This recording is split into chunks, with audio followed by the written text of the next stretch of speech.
and welcome to this meeting of the Health Overview and Scrutiny Committee. I'd like to inform those present that this meeting is being webcast live and will be capable of repeated viewing.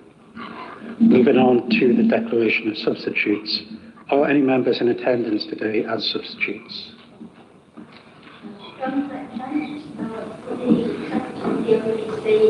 Substituting from Mary Davies in the champion. Thank you, Bernadette.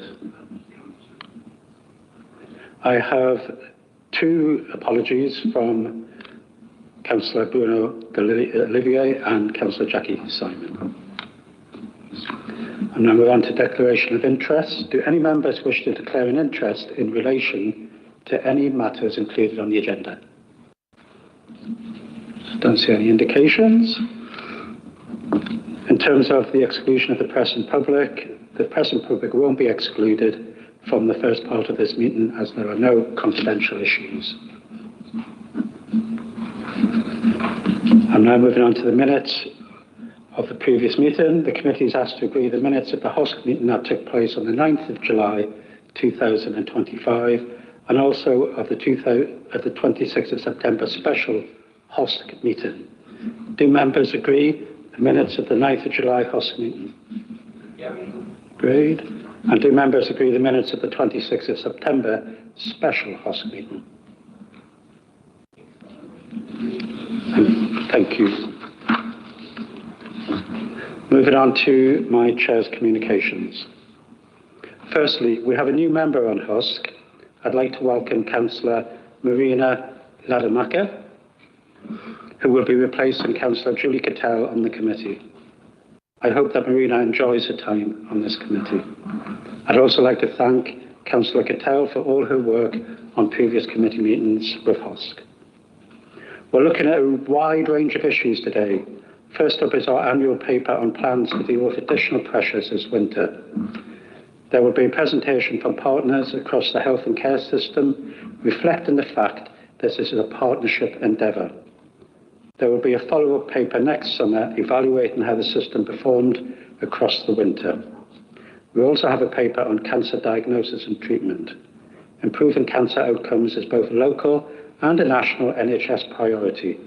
Brighton and Hove performance has not always been as good as it might be, and I'm sure members will be keen to hear where we are currently and what improvement plans are in place.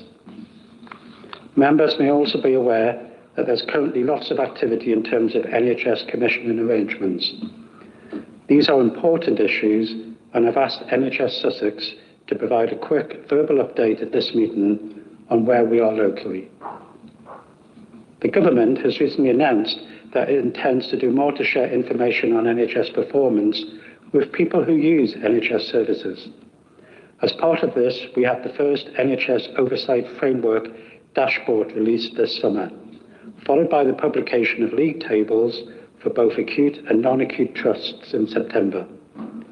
Where this data shows that local NHS trusts need to make substantial improvements, I feel it's important that the HOSC talks to the trust concerned about their improvement plans. We've got Sussex Partnership here today, and I'll invite other local providers to future meetings. The last item on today's agenda is for Sussex Partnership Trust to explain why they need to temporarily close Chalk Hill, their young person inpatient unit at Haywards Heath. Finally, I'd like to update members on the correspondence sent on behalf of this committee to the Secretary of State for Health regarding the future of local health watch organisations. The committee's letter emphasised the importance of the local health watch role in representing residents' experiences and ensuring strong public involvement in health and care services. A reply has now been received from the department acknowledging our concerns and outlining the government's current position. I will share these with members for information. No action is required at this stage, but the correspondence will be kept on file should the matter come forward at a future meeting. I'm now moving on to public involvement. We have one public question today from Mr. Adrian Hart. Mr. Hart, would you like to come forward and ask your question?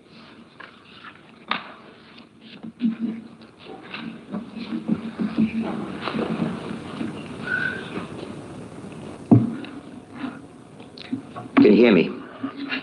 Thank you, Mr. Hove. Thank you.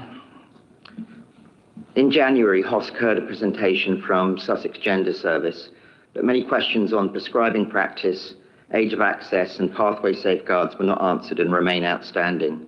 The CAS review nationally, the ongoing NHS Sussex review locally, alongside the jaw-dropping New Statesman expose of the scandal here in Brighton and Hove, emphasise the need for clear safeguarding protocols and transparent communication with families. The Council's Trans Inclusion Schools Toolkit and the role of activist organisations in schools are correlated directly with NHS pathways for gender care such as SGS. Yet this committee applies zero scrutiny. In light of these links, what steps will HOSC take to assure residents that appropriate safeguarding oversight exists between education, primary care, and specialist services, and data on referrals and prescribing are available for scrutiny, and that the affected families whose invitations to meet counsellors are typically ignored will henceforth be consulted? Thank you. Thank you, Mr. Hard, for your question and for raising these concerns with the committee. I want to begin by saying that safeguarding is taken extremely seriously by the Council, and we work closely with our local children's and adult safeguarding partnerships.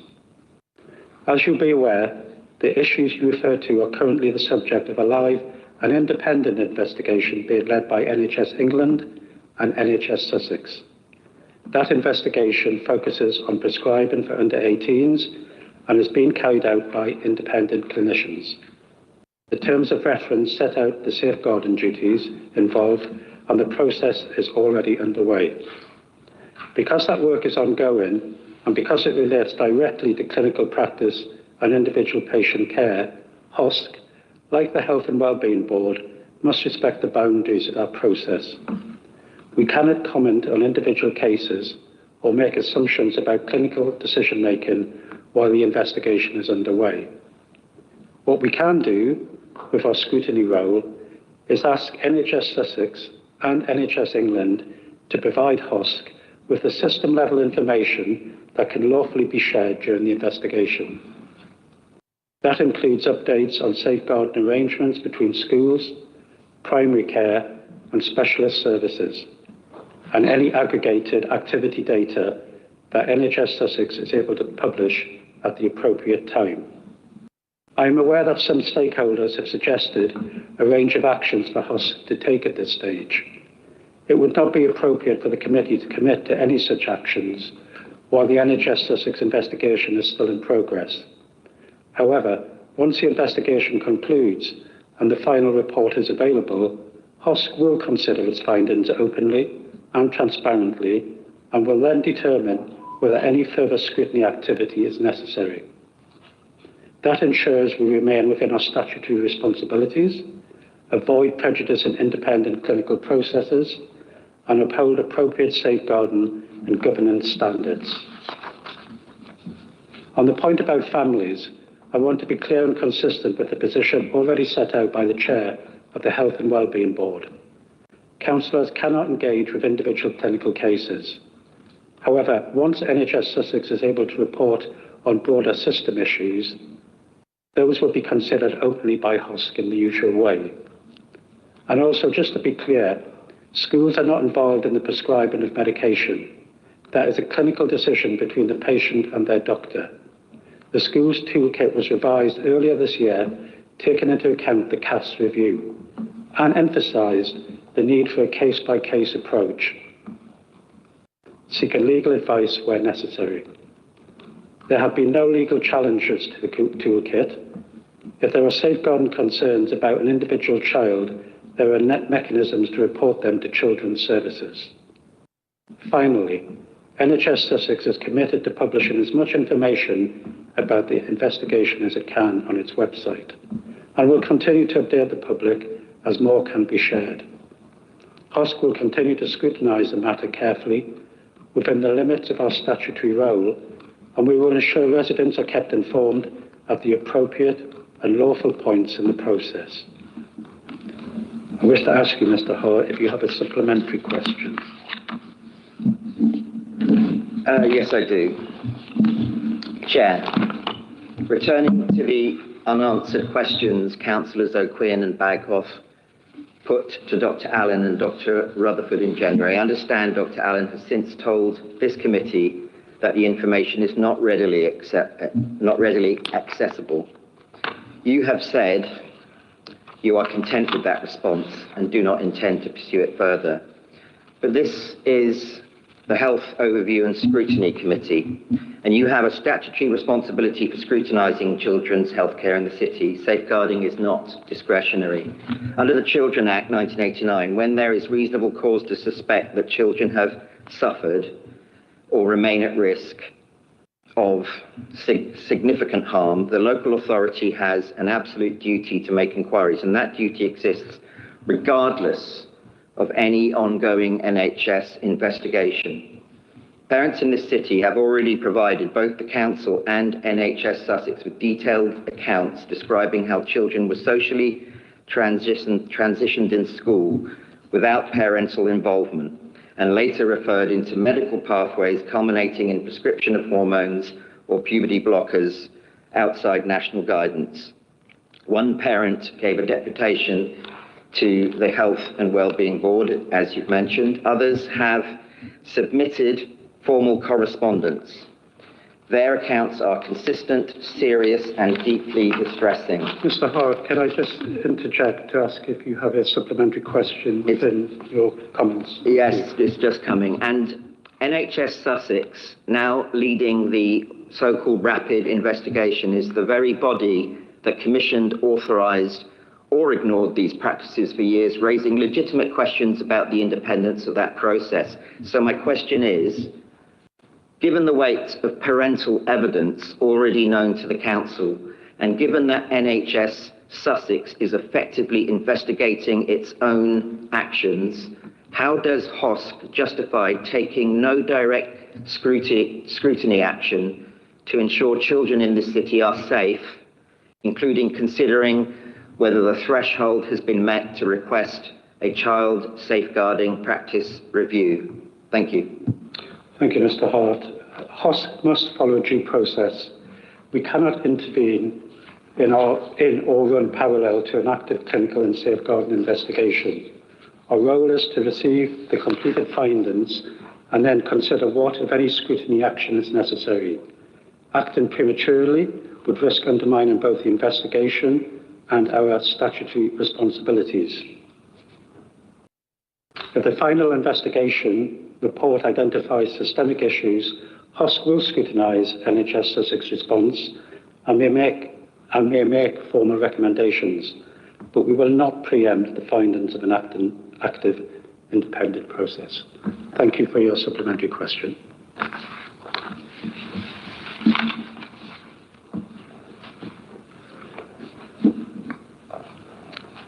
Moving on to the next section of the agenda, we have no member questions, so I'll move on to the substantive reports, the first one being the Sussex Winter Planning 2025-26 report. This item sets out the Sussex-wide plan to manage pressure over the coming winter months. Given the scale of winter risks and the modelling included in the papers, the committee will wish to understand the residual risks, the realism of mitigation plans, and the likely impact on Brighton and Hove residents. We could also consider what information the committee requires through the winter to carry out our scrutiny function effectively. We're joined today by Nikki Smith, NHS Sussex Director of Emergency Preparedness, Resilience and Response. Nikki will be presenting with colleagues from across the health and care system. Thank you. Thank you, Chair. I'm joined I'm joined here by a number of people from across the NHS Sussex patch. So I'm joined by Nigel Key and Michelle Arrowsmith from University Hospitals, by John Child from SPFT, by Steve Hook is here for social care, and James Simkin, our clinical lead, is also online, and as well as Tanya, to answer any questions that may come up. So thank you for the opportunity to come and talk about the winter plan. So the winter plan has been shared with you and is now publicly available, and you've been issued with slides, so I'm not intending to walk through those slides, but just to briefly outline what is in the plan. So the winter plan sets out the high-level key elements of focus for the system through the winter.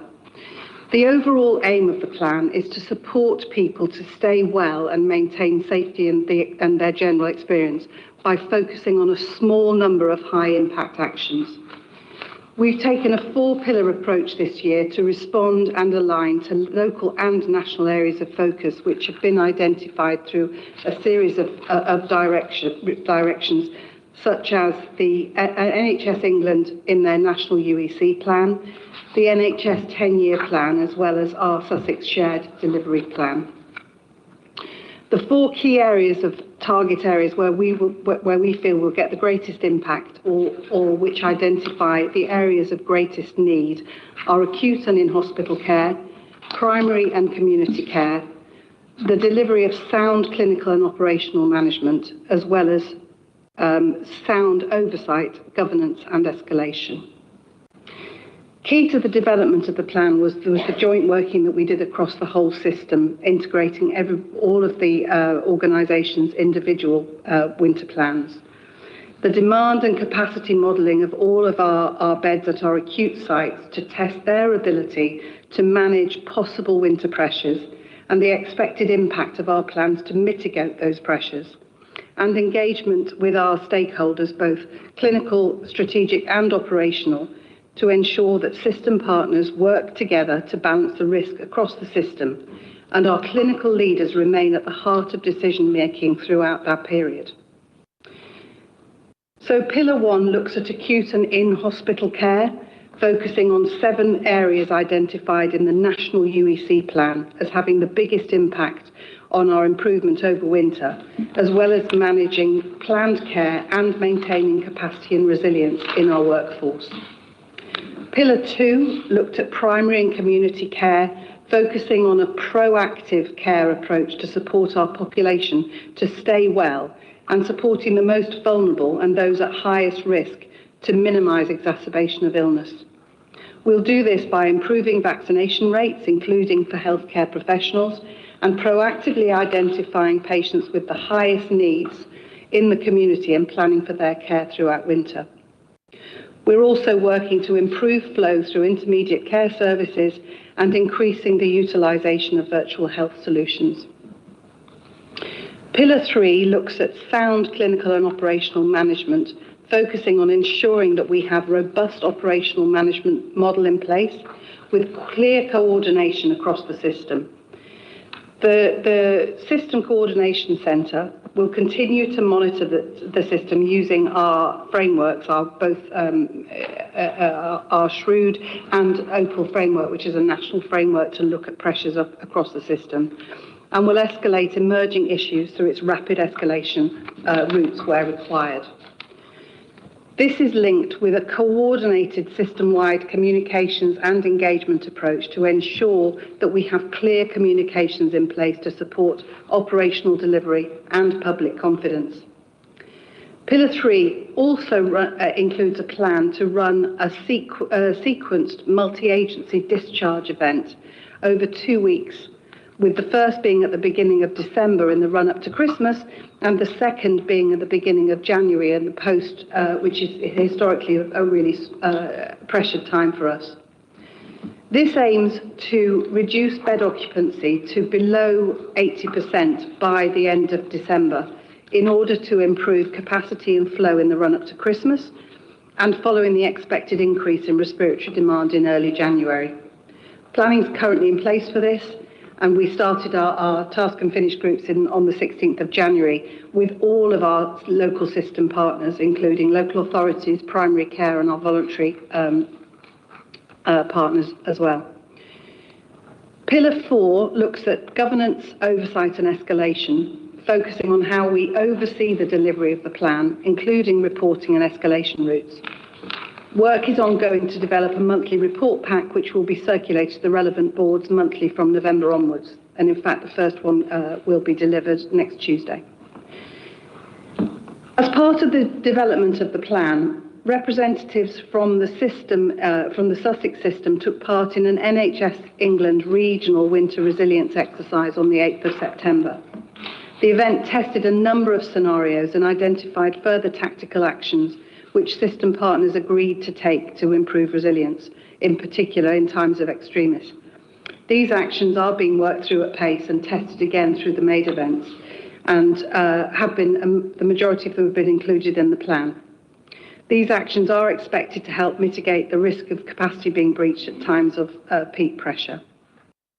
As I said, the winter plan and the board assurance statement was endorsed by the NHS Sussex board on the 24th of September and signed off by the executive committee on the 30th of September and was submitted to NHS England at the same time. Just in conclusion, the lessons really that were identified from previous years have been taken into consideration and have been covered in this plan. Last winter was undoubtedly challenging across the NHS and social care system, and we've taken a structured learning approach to strengthen this year's winter plan. We assessed performance data, operational feedback, and the findings from exercise Aegis to identify what worked well and where we needed to take a different approach. The key improvements for 25 and 26 include earlier planning, clearer escalation routes, a stronger focus on flow and discharge, the sequenced MAID events that I've mentioned, and expanding the virtual health solutions and strengthening vaccination and public communication. These changes directly reflect the learning from 24-25. Thank you. I'll stop there. And I'm going to hand over to Tanya, who will take you through some of the more focused Brighton and Hove elements. Thank you, Nikki. And just to add to that, although the Sussex Winter Plan is a system-wide plan, there are local elements that relate to Brighton and Hove specifically. So I'm just going to take you through a few examples of where Brighton and Hove, specific examples including things like unscheduled care hub. So that is a hub that continues to perform quite well and actually has demonstrated a 14% reduction in ambulance conveyances to the Royal Sussex County. And these are avoidable admissions or avoidable attendances, not persons who require acute care. And those persons this is showing a direct improvement in terms of looking at last year.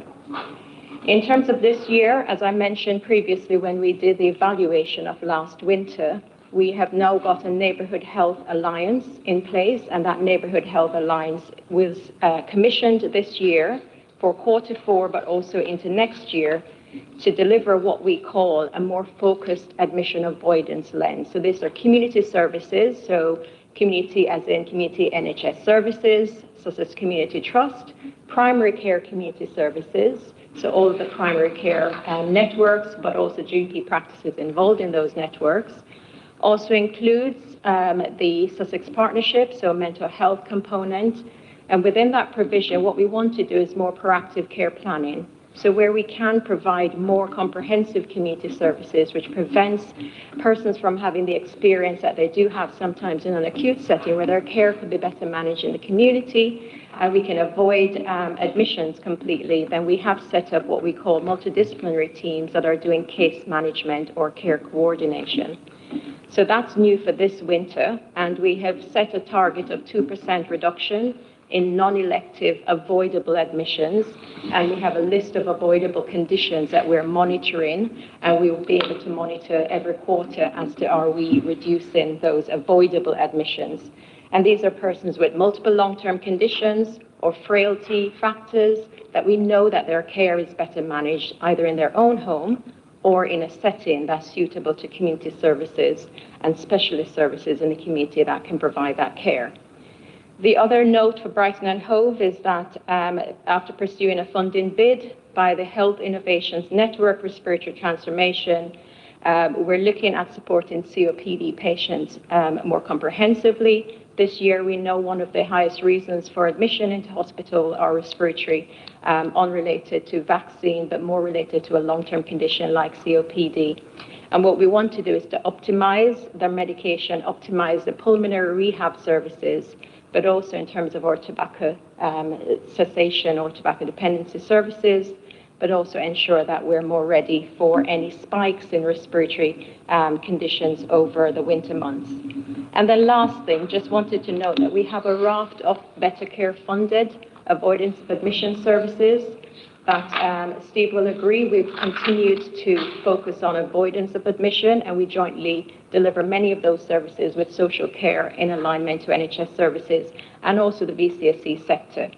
And what we have stood up already this year, it's the earliest time we've ever stood up, is our Winter Collaborative, which is made up of all partners across the Brighton and Hove system.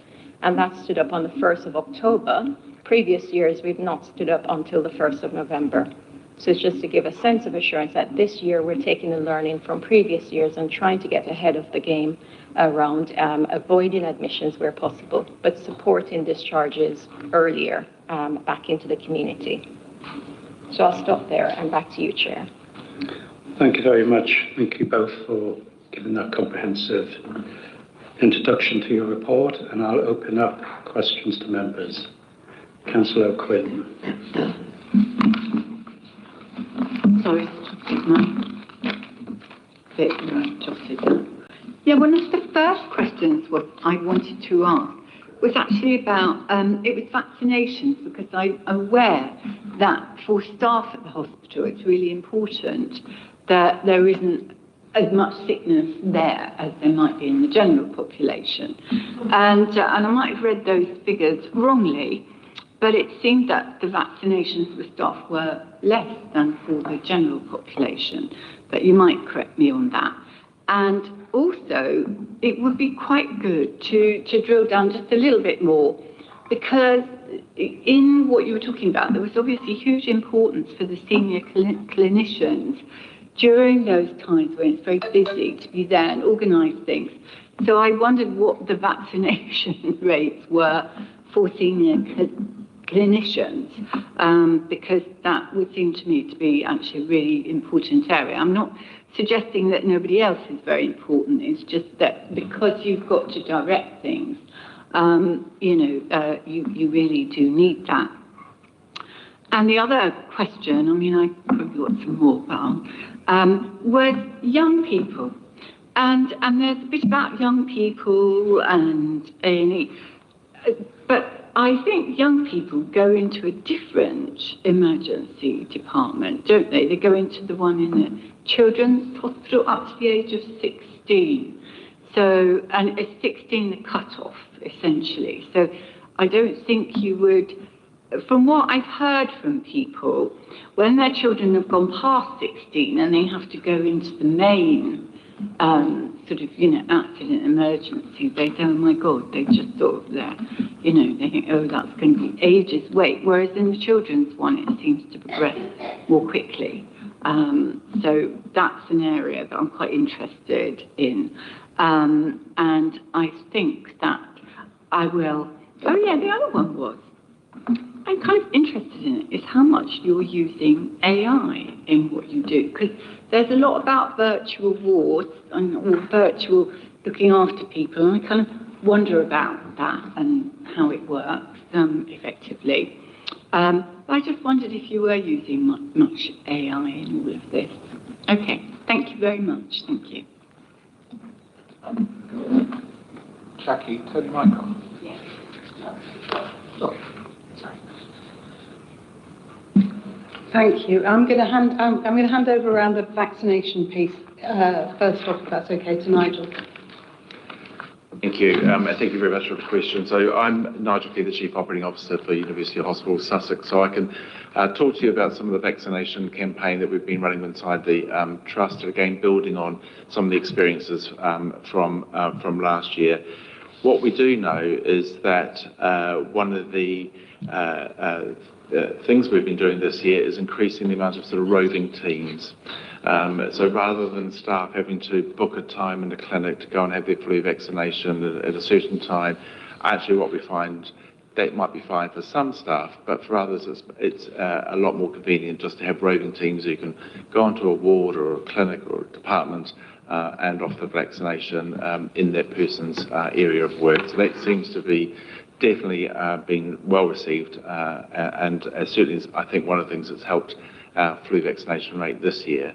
Our current vaccination rate is around 46% of staff, and obviously we're still going in terms of the flu vaccination program. That is pretty average in terms of what you'll find in NHS trusts across the region and indeed nationally. I did look to see whether there were what the variation of that was between frontline staff, clinical staff, non-clinical staff, and across the different hospital sites. It's pretty consistent, so there wasn't any particular variation. So that's the sort of flu vaccination rate we've currently at, but as I said, we are still going with the vaccination campaign. We haven't finished yet. Does that answer your question, Councillor? Yeah, it does answer it, but I was a bit worried that they were all similar, because I would expect, because as a teacher, I know I always used to make sure I had my vaccinations, because I was going to be with all these teenagers who were very likely to catch whatever was going. And so, there was always quite an emphasis on it amongst the staff. So I would have said in that staff, you had a very high rate of vaccination, and probably different to the students. Yeah, thank you, Councillor. And of course, it doesn't include some staff who get their flu vaccination elsewhere, so they'll get them from their GP. So it won't include that group of staff. Actually, I think on my ID, I've got my flu vaccination badge, because there is something about role modelling some of this and get people to understand that it's a good thing to do. Councillor Parrott. Are you using AI? Sorry, Councillor Parrott, I'll just come back to Councillor. About using artificial intelligence at all?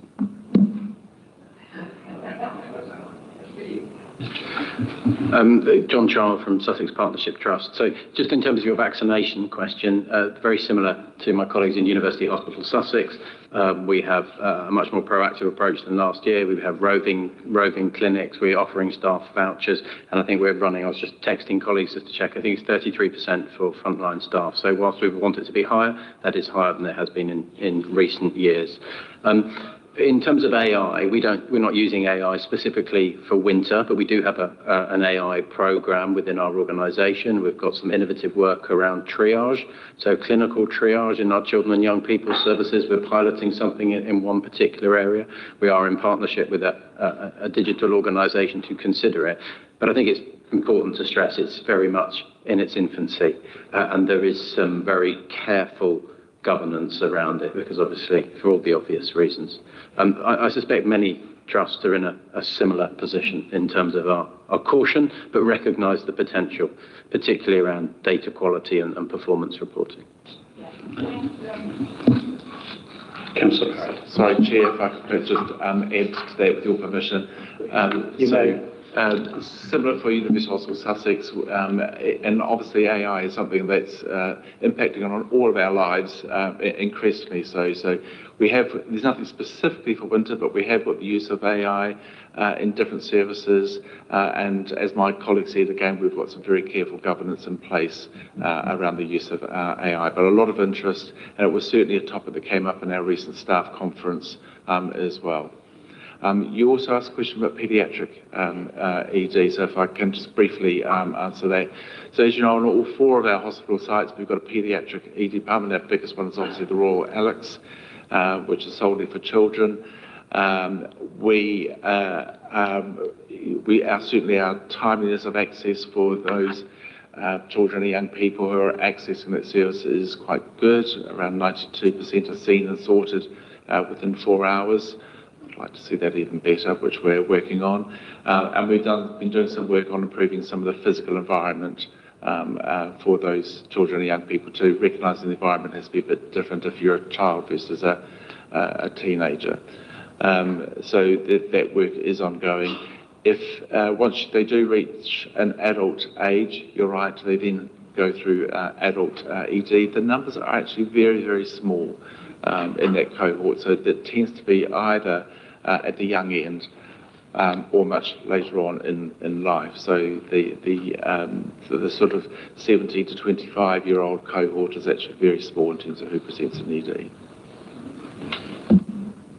Just to comment, I thought that was really interesting. It's just there weren't a lot of stats about the young ones, the paediatric ones.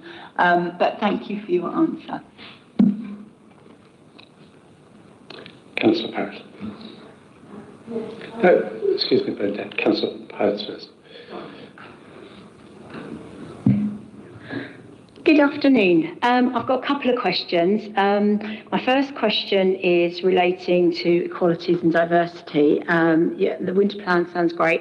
I'm just curious about if there's a particular focus on connecting with our most disadvantaged communities, particularly around, to ensure that we're not increasing our inequality measures in the city. So I really would like to know about how we're communicating very specifically with them. I've been doing some work recently with Speak Out and, are the advocacy charity that work with people with learning disabilities, for example, and we're doing some work around patient passports, which the learning disabled community don't feel are being fully utilised and fully recognised. So I'm just curious about that and how we're going to manage that over particularly what could be a very difficult time for people struggling with poverty, with disability over the winter. They're obviously going to be or likely to be more affected.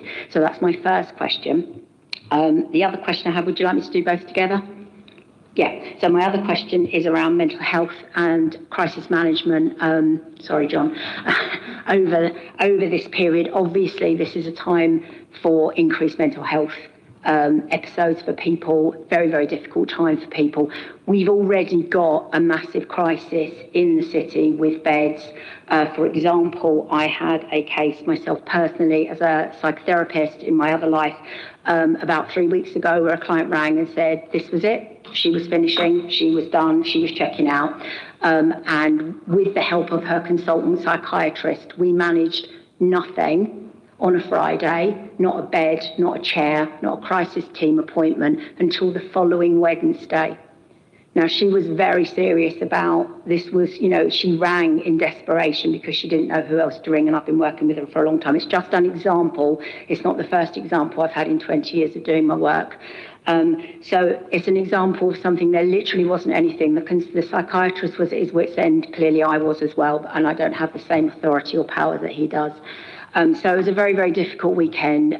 She's okay, and we managed to keep her safe, but it was a very long and very difficult weekend. If that's happening now in October, this was, at the beginning of October, if that's happening now, obviously, I see increasing concern for over Christmas and how this is going to be managed, and over the winter months as people get, increasingly start to struggle.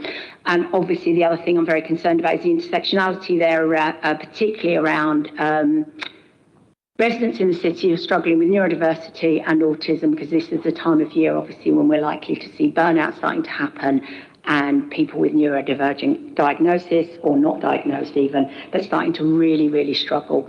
And of course, they can be very time consuming and take up a lot of space in A&E with beds, etc. So I guess that's 3 questions in one. Sorry about that. Thank you.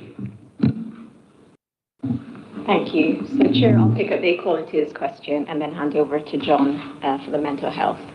So the equalities question, really good point. And yes, it is happening. So we're doing equality health impact assessment against the winter plan for each of the 3 places. So Brighton and Hove separate to East Sussex and West Sussex. And in Brighton, we know what population groups that we've got. We've got a a program of work that's called health inclusion groups. So we know particularly groups are not accessing services in the same way, and we have to reach out to those communities in different accessible ways. Through the integrated community teams, we also have an independent equality health impact assessment, which means that all the 3 neighbourhoods in Brighton and Hove, East, Central and West, they know those communities, and through the VCAC sector partners, we have translated winter vaccination, uptake information, cancer screening in over 30 languages, which we then obviously publish on the website, but also send out through the VCAC sector. Through the additional preventative actions like falls prevention, so we know over winter, for example, many people will be at increased risk of falls. Again, that's being done at a hyper-local level, because we recognize that we have VCAC sector partners who know their communities better than any of our statutory bodies, and therefore they're supporting the statutory bodies through those neighbourhood health teams to ensure those communities receive the information. But also we have created in some of our areas community hubs where people can drop in. So East Brighton, for example, have a community hub where residents, community members can drop in for advice, information, and it can stem from prevention to actual health checks, so blood pressure checks and other checks that we know will keep them well at home for longer. So those are some of the things, but well aware that there are certain communities that we will need to do much more focused pieces of work around winter planning and certainly getting those services to those communities. Thanks very much for the question, and I'm sorry to hear about the experience that your patient was having whilst presenting in crisis. So I think the question is what services would be available for people in crisis, and perhaps what's different from last winter. And I'm putting words into your mouth, but so there has been a number of developments within the mental health urgent pathway over the last 12 months. So we developed the rapid response service this time last year, and that's been working and expanded over the last 12 months. So that's a service specifically for people in crisis, working alongside CCAM and Sussex Police. The Staying Well services, so our crisis cafes, there's one in Brighton and Hove that's located in Preston Park. Over the last 12 to 18 months, we've extended the opening hours of those. They're run by the community and voluntary sector colleagues. We've ensured that we have clinicians within those services and they're seeing more people than they have done before. Obviously, we'd not want people to attend A&E unless they felt that they needed to do so, but people do obviously attend A&E in mental health crisis, and there are mental health liaison teams are there to support them if they attend. And we continue to run our Haven services, so we have a Haven in Brighton and Hove, which is located or co-located at Millview Hospital. I think it is fair to say that there are considerable challenges within the mental health urgent care pathway. We know, because we've talked about it at the hospital before, there are people waiting for beds longer than we would like them to do so. There are challenges with the numbers of people who call the Sussex mental health line. So as Councillor Parrott says, it's a real challenge within the system. But over the last 12 months, there have been a number of services stood up and expanded. I think it's probably fair to say that there's still a gap in terms of the capacity versus the demand.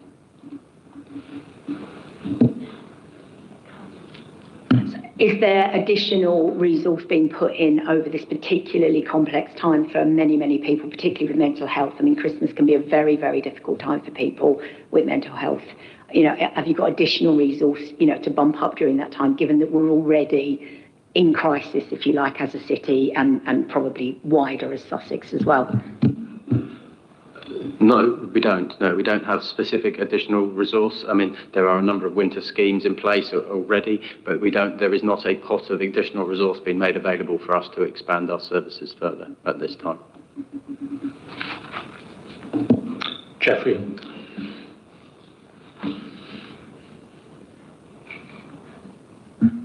Thank you very much for giving up your afternoon to come before the Star Chamber. Could I just ask about a couple of other cohorts which may be difficult to reach? Homeless people and also asylum seekers. What measures do you have in place to make sure they are in the vaccination program, for instance, and reached? Thank you for your question. So in the city, we're quite fortunate. We have Arch Medical Healthcare, which is a primary care provision dedicated to persons who are experiencing homelessness and or no fixed place of abode, including services offered for persons who are seeking asylum or are in the process of. That service is part of the vaccination program because in Brighton and Hove, the GP Federation are the lead providers for the vaccination program alongside community pharmacy. So there is provision, specialist provision by clinical leads who are or have been working with those population groups and therefore understand the need of reaching out and going to hostels and offering the vaccination, roving vaccination. We have mobile units, for example, pop-ups at local areas on local street corners and or in clinical settings as available. So there is provision in the city and we're quite fortunate that we do have that specialist support. Bernadette. Excuse me, Bernadette. Yeah. Bernadette Kent of the Older People's Council here.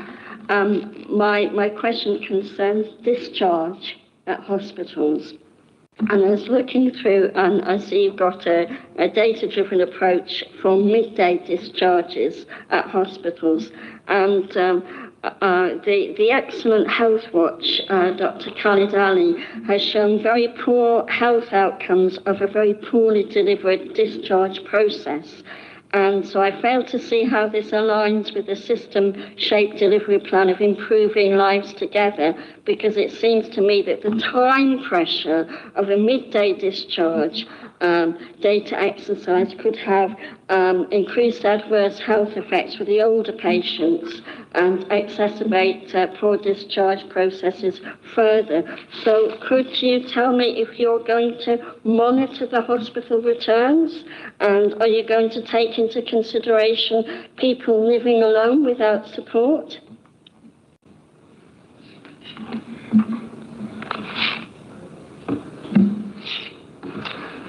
Thank you, Councillor, for that question. It's an important aspect. We certainly recognise that there is further improvement work we can do inside our own organisation around improving some of those discharge processes. We've got just recently engaged with an organisation called Newton, who have done work in other parts of the country to improve on some of those discharge processes. In fact, this afternoon we had a workshop on that very topic. So it's very, very timely.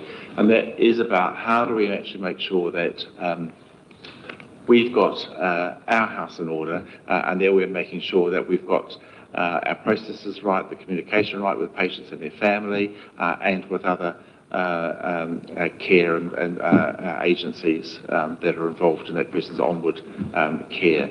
So it is an area for further improvement. I absolutely recognise that. We've engaged with someone to do that. We've got a lot of very good staff engagement around that, because we recognise that actually if we get that right, it's not only good for the patients and their carer, but it's also better for the staff as well. We do know that around 75% of our discharges are discharged by 5 p.m. Now that's still a little bit too late in the day, so we are really looking to see how we can bring that forward in the day and have a higher proportion that discharged by lunchtime. So home for lunch is the sort of strap line, if you like. But again, that needs a good, careful planning and communication with families, carers, primary care, other agencies around that. Obviously, I think your other part of your question is around homeless. Those living alone. People living alone without support. Yes, thanks. I'm getting used to the technology. It's a really good question, and we do know that from a lot of the research that's been done, people who do live alone or who suffer from loneliness, don't necessarily have to live alone to suffer from loneliness, are at a much higher risk of representing to services.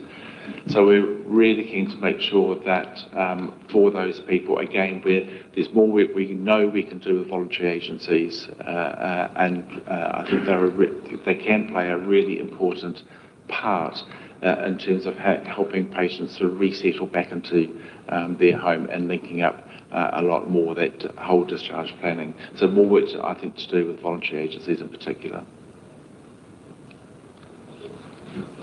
Steve, would you like to come in? Thank you, Chair. Just by way of offering additional support to our colleagues in the NHS over winter, I guess some of the additional things that have been put in place through the Council and through adult social care.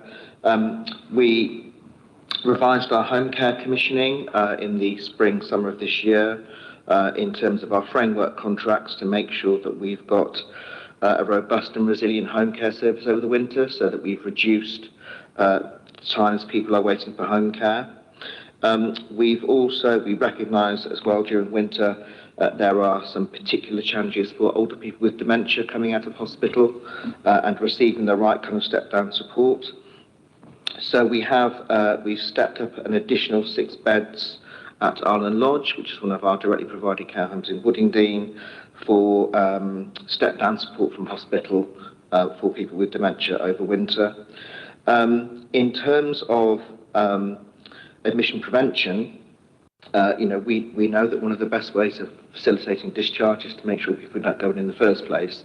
So we do have an admission prevention team who work at the front door of the emergency departments at the county hospital, which are a mix of adult social care practitioners, nurses and therapists from Sussex Community Trust. Since the team started in 2023, we've diverted about 2,000 people away from A&E, so we're trying to step up that support over winter. And I think in terms of homelessness, one of the things that we step up from the council as well is a thing called SWEP, which is our severe weather emergency protocols, which we've stood up for the first time this week actually in the cold weather, to make sure that we can look to accommodate homeless people, because quite often when homeless people are in crisis and poor weather, they go to A&E. So there are a range of measures in place. I think to Councillor Parrott, your question around winter pressures funding, we do often as a system receive additional money from central government for winter pressures. There's not been any this year, so there's no more money. Thank you, Steve. Councillor Mackie. Thank you, Chair.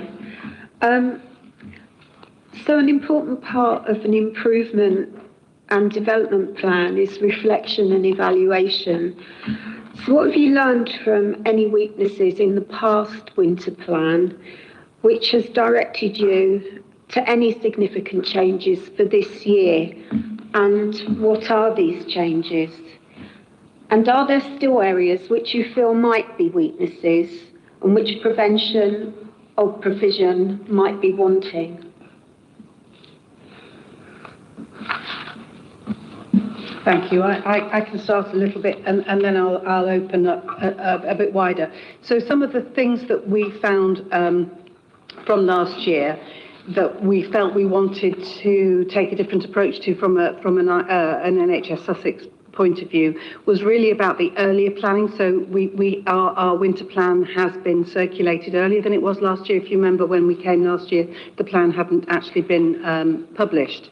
So that plan has been circulated much earlier and is integrated much earlier into all of the systems working across, and actually the testing of that as well. There's definitely clearer escalation routes and also the testing of the plan in an earlier. So the MAID events that we've got planned are starting earlier. So the planning for those has started earlier, and to try and embed some of those changes to be able to free beds up as early as we possibly can. There is something about, and we've mentioned it before, about the strengthening of the vaccination and the communication, I think, which is absolutely key. And there is also a national campaign that we improve our vaccination rates by a minimum of 5%, which at this point in time we're heading towards achieving. There is also there's a very strong message around clinical engagement and about our system management and how we're working together as a system to make sure that we are responding as early as possible to any upcoming issues that we might be seeing as we head through winter. So those are the things that we're doing more specifically as a system. But if I hand over to my colleagues, I think there's more specific things happening at a local level. Thank you, and a really good question, because actually if we're not learning from previous experience, then actually we're potentially failing patients and the public. So I think it's a really good point. Certainly, just to add to Nikki's response, some of the things we've done is, apart from engaging, starting the whole process early, much better staff engagement. So I was very, very keen to make sure that people had multiple options to be able to input, contribute, give ideas around this year's winter plan. So people could do it email, phone, text, all sorts of different ways. We had surveys, so a range of different ways in which any staff member, didn't matter who you were, could feed into that process. And I think that's been really helpful. I do a weekly newsletter out to the organisation. I know it's well read. We've picked up a number of different things we're doing as part of the winter planning, and again invite people to contribute to that. I was also really clear that in terms of our organisation, I didn't call it the winter plan because I felt that was too definitive. I called it the winter planning. So there is something about how do we continue to evolve and improve on the actions that we're taking and iterate that as we go through the period. And a good example of that is some of the changes we made to our discharge lounges, which again is a really good transition step from people who are being discharged back into their normal place of residence. We've tried to look at how we can make those environments less clinical as a good way of sort of transitioning someone. Again, making sure that we pick up on any other particular concerns or needs that they may have or their carers may have as well. So that's been really helpful in terms of making sure that we're doing everything possible to make that a good, successful discharge for that individual and their family or carers. Can I also bring in Dr. Simkin, who will also have some sort of from a primary care point of view. James, can I hand over to you? Yeah, no, I just wanted to check you can hear me. Is that all right?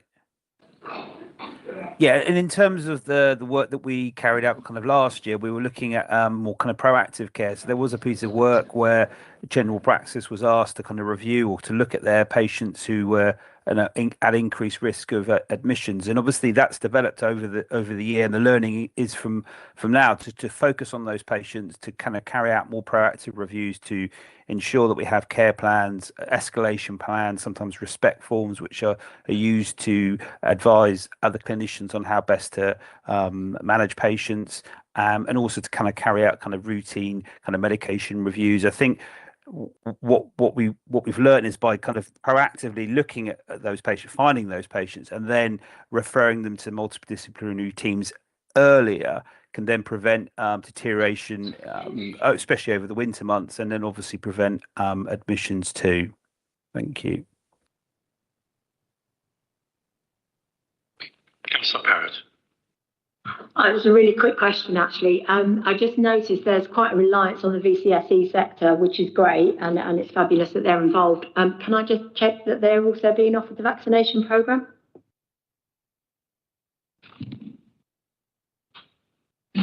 I don't actually know the answer to that, but it's a really good question. I want to go away and find out the answer to. I don't know, James, do you know if we are? They're carers. They're carers. They can access it. Yeah. Yeah. That was the question, was it whether or not carers are able to access the flu vaccine? No, the question was the VCSE sector, people working in the VCSE sector. If we're quite reliant on them over this period to get us through, are they also being offered vaccination as a priority? Not just carers. Yeah, so that would need to fit one of the eligible groups for the flu vaccine. Yeah, so it wouldn't be just a case that they worked in VSO that they would then be eligible for it. I think I'd be very happy to go away and raise that one because I think it's a really good question and I haven't got the answer. Yeah. Thank you, Nikki. I've got an indication from Jeffrey and then Nora and then Councillor Hill. I'll put in Councillor Hill if it's relevant. I just wondered if we could make a formal recommendation on that point, just because I think that seems like something that we could say as a committee we'd like that to be looked at on the BCSE vaccination point. That way we're not just sort of noting the report, but we do want to actively take a view on what could be changed for the better. That's just my suggestion for the committee. Thank you, Councillor Hill. I'll take indications and come back to any recommendations at the end of the session. Jeffrey. Yeah, in 30 years or more working in and around the NHS, it always comes as a surprise that winter comes around. I just wonder whether, it's welcome that things have got in place earlier, but I wonder whether anyone has tracked the impact of having a late arrival to the ball of last year's winter plan. Do we know what the adverse impact of that has been or was? I don't think we know whether there was an adverse impact. It's more around the being able to actually widely circulate the plan wider so that you saw it and were able to challenge it slightly earlier. I think there is something about the. You're quite right. Winter always comes as a surprise, and Christmas is even more of a surprise every time that comes around. I think it's just the earlier engagement, really, and what we noted last year that we were reacting quite late to trying to bring impact in on clearing, making sure that we're in a position from a bed occupancy point of view. Really quite late. We were bringing in some fairly rapid changes quite late. And I think that was one of the bigger learnings for us, was actually bringing that in earlier and challenging ourselves and challenging the system. I think that's the biggest. I don't know that I could necessarily say there was an impact on the plan coming out later. It was more of the actions that we needed to start earlier because, as you quite rightly say, it does come at the same time every year. In fact, slightly earlier every year, I think. Thank you, Nikki. Steve. Yes, thanks, Chair. Yes, it was just to confirm that last year our multi-agency discharge events, they operated too late in December and too close to Christmas. That was down to a whole raft of factors such as staff availability, capacity for staff to be released. But in doing those events very late, of course, we had a number of patients who were being discharged very, very close to Christmas. And then, of course, the week before Christmas, it's quite challenging to do things like get a home care provider involved. So I guess the two big things this year was planning those events at the beginning of December, which sounds rather obvious, but of course, there are a range of other factors going on. You know, we've had doctor strikes, we've had big capacity problems. It's a big flu season, so we've coordinated our planning this year. So we're doing that discharge as soon as possible, and that maximises the opportunity for us to support people to be discharged from hospital, but also keep them at home so they don't go back into hospital just before Christmas because they haven't got the right kind of support. So those are the sort of key bits of learning. Thank you, Steve. I have an indication from Nora. Thank you very much for the presentation. And you mentioned earlier as well the VCS. So I'm here as a community and voluntary sector rep, and I know the community and voluntary sector helps to deliver the winter plan each year, and both through prevention activities and by sharing information with communities, especially the most vulnerable communities. The plan will be discussed by the community groups at the Community Works Health and Social Care Network, which is happening tomorrow, and I think Chaz Walker will be there and Sarah Potmore to talk a bit more about that as well. Where gaps are identified in support to communities, will any adjustments be possible to this year's plan, or can that feed into planning for next year? So if there's wiggle room to make a few changes for this winter plan. Thanks. Thank you, and a really good point. And the answer is yes, we still have the local plans. So the winter planning process doesn't end. I think, Nigel, you mentioned that it's not a plan that sits on the shelf and we just react to it. It's a planning process that we change and update as new information, new services come to light. Social prescribing expands, for example, and other preventative services, falls prevention. We might want to shift things, focus services in particular areas because we have seen an increase in admissions or increase in falls. It's a very reactive plan. We want it to be in that sense, but also proactively planning for the improvement and the outcomes we want to see. So yes, through the Winter Collaborative in Brighton and Hove, the local plan, which sits in the Sussex plan, can be reviewed and updated.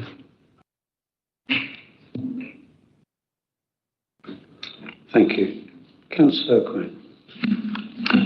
Yeah, I just wanted to ask a question. In a sense, it's from personal experience as well, because I'm asthmatic and I do tend to come down with something at Christmas, which is a really difficult time. And I know, I can't remember if it was last year or the year before.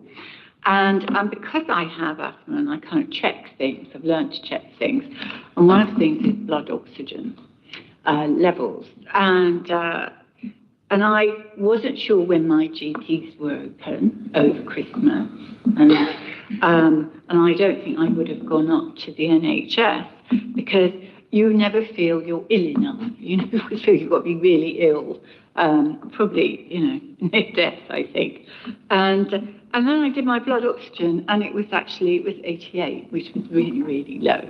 And luckily, I rang up my GPs and straight away they did a prescription for me and so on. But I think there is that kind of thing of people knowing when their GPs are open over Christmas. I think that's really important to get that information out from individual GPs. And I was very reassured when I found out they were open far more than I actually thought they were. And obviously, then getting you to the hospital. But I think people tend to think over Christmas there won't be a lot of staff, and it's going to be an even longer waiting time at the hospital. And I just wondered, obviously you must work with GP services over all of this and reassuring people that actually, even though it's Christmas, you can still go up to A&E and you're not going. I had a baby on an August bank holiday and I was not popular in hospital. So I know the holiday times are very difficult for staff. But thank you. James, can I get you to come in on this one?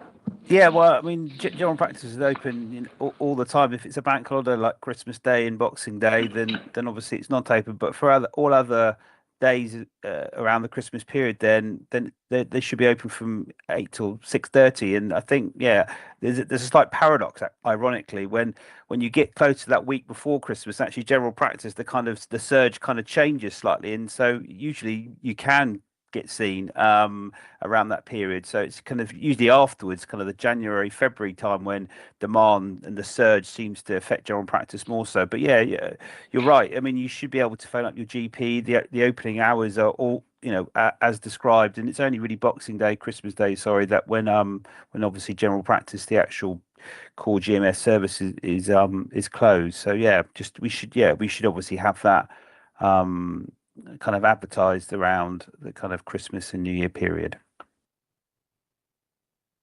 Thank you. I think it's important to stress that the communications plan is part of both of our, each of our own organisations' winter plans, but part of the system winter plan. So for mental health, just going back to Councillor Parrott's question, so our communications team will use all the social media channels that they can to provide people with advice, alternatives to A&E services that are open, and that includes pharmacies and primary care, and I know NHS Sussex and UHS Sussex and the other trusts would do similar. So both advice and support. Councillor Parrott. Just to come back to comms, do you also use the NHS app? Because I know a lot of people are starting to use the NHS app. And I know you have changed it recently, which is slightly concerning because most of us have got used to how it was. But it is actually quite a good way of communicating when surgeries, etc., are open. So I, just like to make that kind of point really that actually I think the NHS app is actually quite useful. Councillor Hill. Thanks. So on meeting the maximum of 45 minutes on ambulance handover, what are the key challenges in achieving this goal? And for the dedicated ambulance handover team, will you get direct input from non-managerial staff working in ambulance services? I've got two other areas of questions, but I'll just one at a time. I think it might be a bit easier. So thanks. Thank you for the question. So it is good to see that our ambulance handover performance has continued to improve. And if you look at the data for the Royal County site, it shows quite significant, dramatic improvement over the last 12 months, which is right and proper. We have very few 60-minute handover breaches now. I want to get that to zero. It's not quite at zero, but there are days where we have no one over 60 minutes, which is good. And obviously there is quite a robust national ambulance handover process that we follow, both in terms of handover and obviously the initial triage as well. Does that answer your question, Councillor? Not exactly. So the first bit is, what are the challenges in achieving the goal? So obviously happy to see that move in the right direction. And then the second bit is about specifically the dedicated ambulance handover team, which is referenced sort of a team to improve things and kind of, like I said, what direct input from non-managerial staff working in ambulance services are you getting with that? Yeah, so a few things. One is we continue to maintain really good close communication with the ambulance service itself. Because actually it's always really to understand what the level of community demand is, so we can hopefully be as well prepared as we can for receiving ambulances. So there's something about how do we anticipate some of that demand. We do have dedicated roles within ED. Non-clinical staff can help in terms of making sure that the emergency department itself is moving patients through that department appropriately, after patients being transferred to another clinical area or for a diagnostic test or whatever. If those patients, if it's appropriate, they can help with some of that. They can also help with some of the data inputting in terms of the system, which is just detracts from clinical time. So they can help support with some of that as well. So it is very much a team effort, and everyone who works in the or is involved with the emergency department are very cited on the ambulance demand and any delays. We have an escalation route internally for that as well. Thank you for that. So my second question is about industrial action by resident doctors. So I'm wondering about how the winter plan is affected by that. Thanks. The sad thing is, Councillor, that we're getting quite experienced in being able to manage periods of industrial action. The recent 5-day period of industrial action, I think, was well managed. We had some really good staff engagement, including senior clinical staff who were very engaged and very supportive. We went into that period with good, credible plans.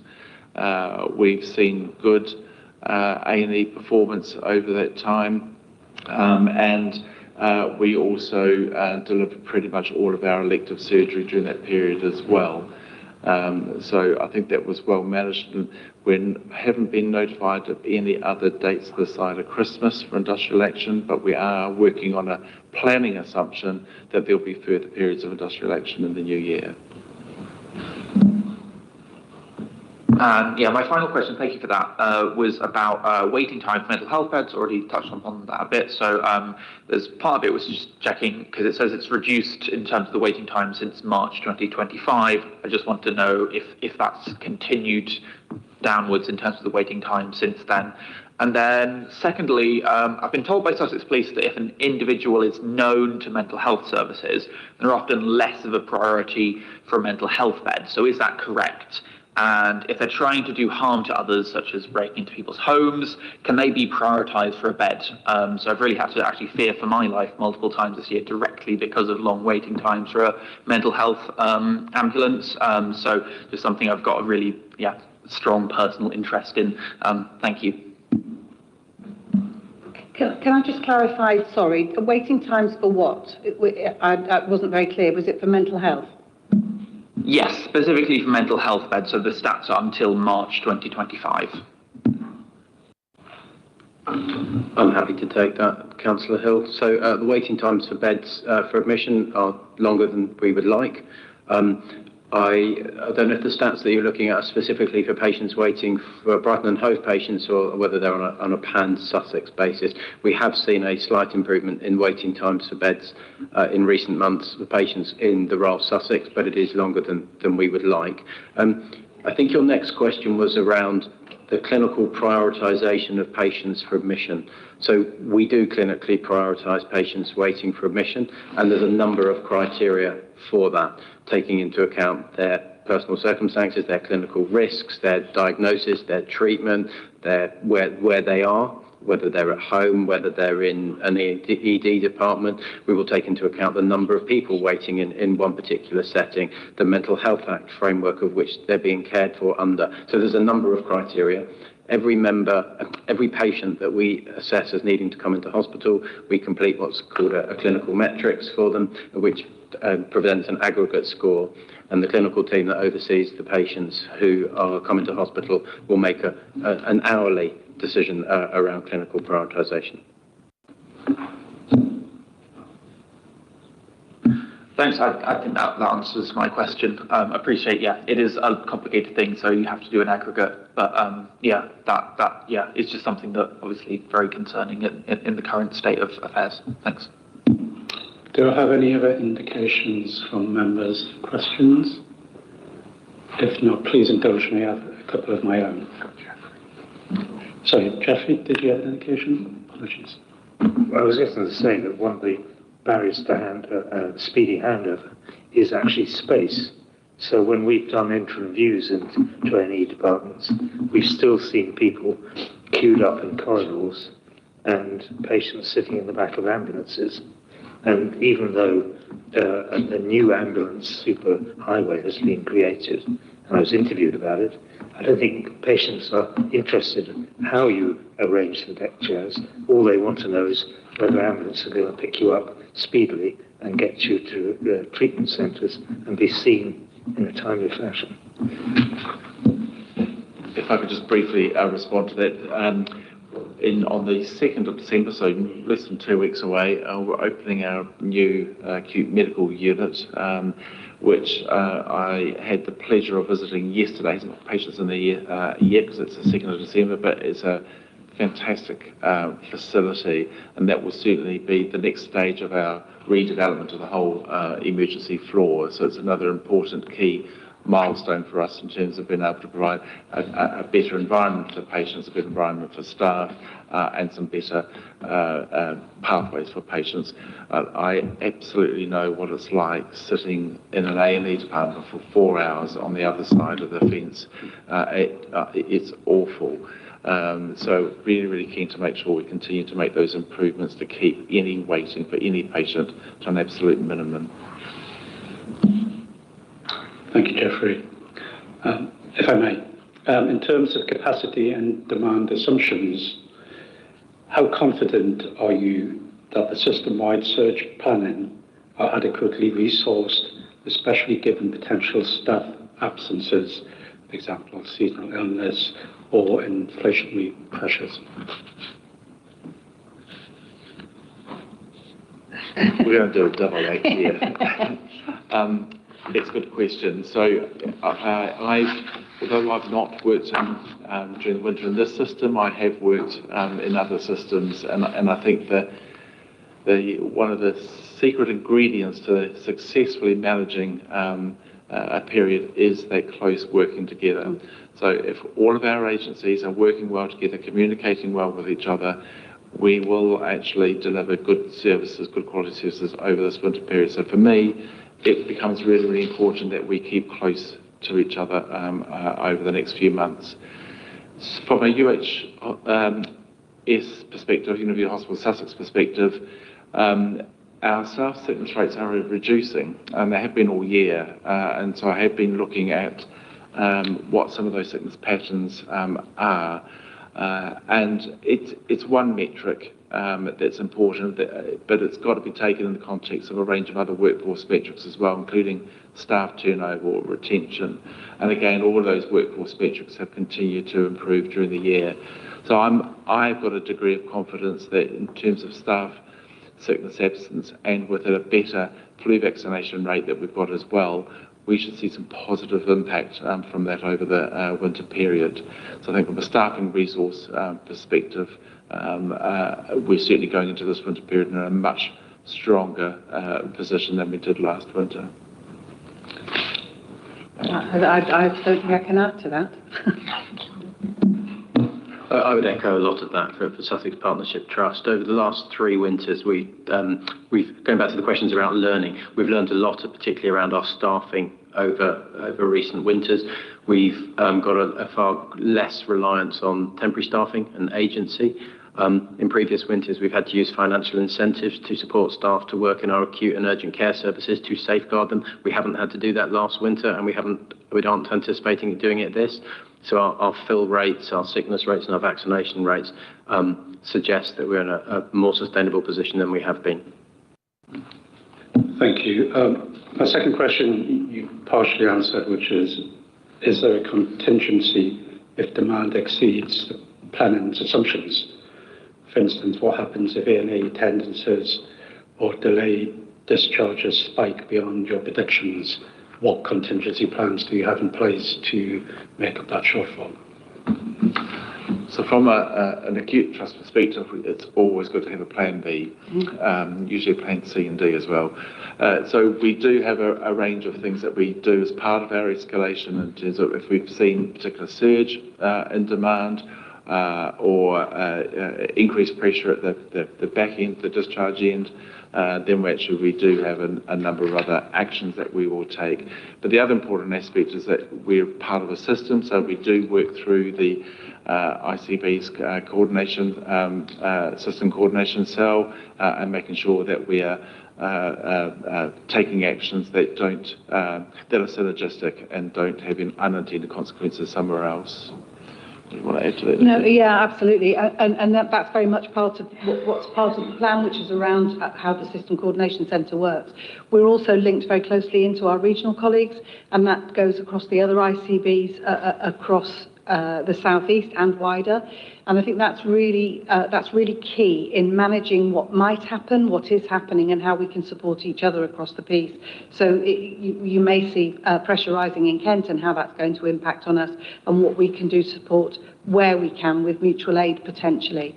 But we are very much hoping that we're not getting into that position. But we do have daily meetings with our regional colleagues as well to be challenged and to challenge back, which I think is key. And there are also daily meetings that region are having with national colleagues. So this is being overseen at every level. So it's not just down to the trust to look at, but we're working very closely as a system. The only additional thing that I would say is how we work with our clinicians. So, of course, we would want to work with NHS Sussex and the processes of escalation. But for us, it's about how we work hand in glove with our clinicians, and we support our clinicians to make decisions based on clinical risk and whether there is greater clinical risk in one setting than another. For example, patients waiting to come into hospital versus patients leaving. It's important that is built into our systems.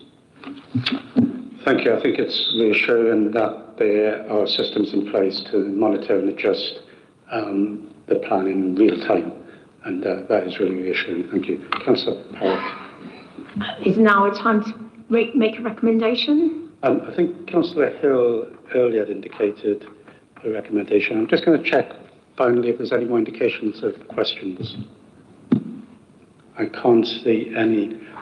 Perhaps if we could hear Councillor Hill's suggested recommendation earlier, and then yourself, Councillor Parrott, and see if there's any means of bringing the two together. Thank you. Well, I think it was largely based on your question, Councillor Parrott, but it was something along the lines of HOS Committee recommends that consideration be given to improve access to vaccines for individuals supporting the Winter Plan, working in the voluntary community and social enterprise sector. Is that broadly, happy to change that as you wish, but what do people feel about that? Councillor Parrott. Yeah, no, that was my question, was can we make sure that, or that can we check that there is a vaccination programme for the voluntary sectors because we are so heavily reliant on them? So if I formally propose it and you second it, Councillor Parrott, can we put that to a vote of the committee and then? You certainly can, Councillor Hill. Okay, so I'll propose that. And I'll second. And do you have an indication that's supported by members of the committee? Thank you very much. We can work on the exact wording after the meeting. Finally, thank you very much to our colleagues in the Health and Council. Sorry, Councillor Parrott. Apologies. Can I put forward another recommendation? You can, indeed. I would like to recommend, given the conversation that you were just having, can we make a recommendation actually that we call back this item for review? It comes back in the summer anyway. Sorry, Councillor Parrott, we've got a schedule. It comes back every year in the early summer to do an evaluation of how winter went, so that's built in. Okay, thank you very much, members, and thank you again to our colleagues in the health and care sector for coming along and giving their time this evening. Thank you very much.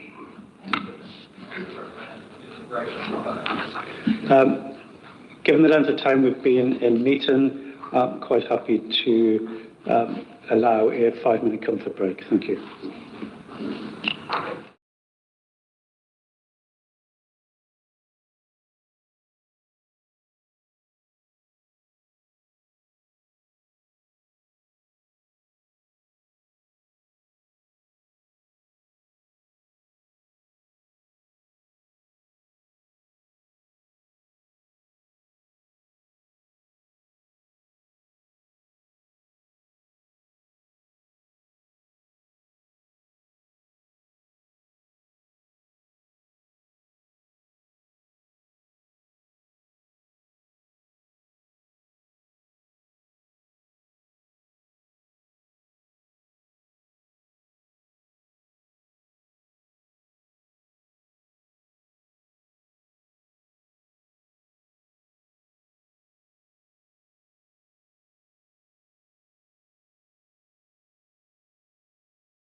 We'll now move on to our second report, which is on cancer diagnosis and treatment. This report outlines performances in cancer diagnosis and treatment across Sussex, including waiting times, diagnostic capacity, and treatment delays. The committee may want to consider where performance is off trajectory, whether there are particular tumour pathways of concern, and what is being done to reduce inequalities in early diagnosis. It may wish to focus on diagnostic capacity constraints, workforce and recovery plans, as well as implications for Brighton and Hove residents. And we are joined today by Stephen Peacock, NHS Sussex Deputy Director of Acute Services, Commissioning and Transformation for Cancer and Diagnostics. Stephen, if you'd like to come and present your report. Thank you.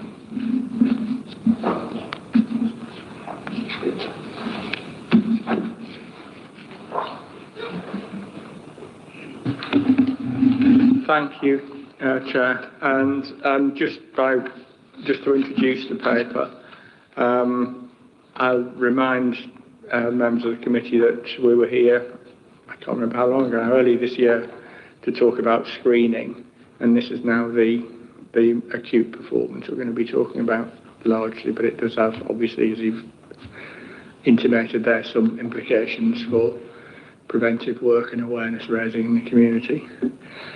I just want to set the report in a context as well, because what we're describing is a recovery programme.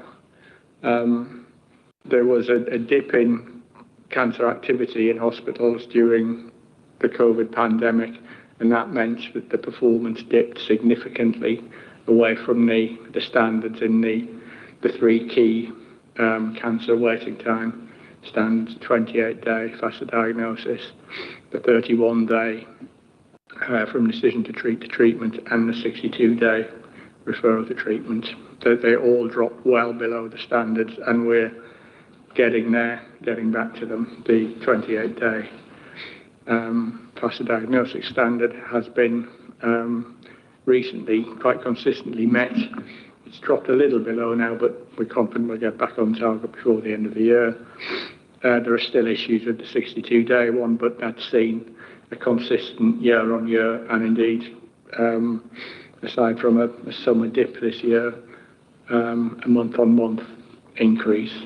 It may not be where we want it to be yet.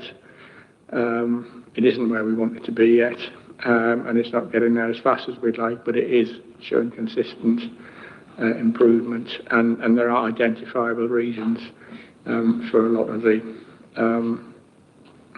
slow achievement of that target. In terms of the improvement programmes we've got in place, they're described in the report, and they are targeted at areas where there have been specific concerns or where there's a large impact that can be achieved, and they're specifically targeted at the pathways that have been causing us concerns and where there are large numbers of patients involved. So we've got improvement programmes in lower gastrointestinal surgery, in the breast pathway, in suspected skin cancer pathway, in radiotherapy, and to make improvements like the introduction of direct access to diagnostics from GP referrals that will support patients in getting diagnosed and treated more quickly.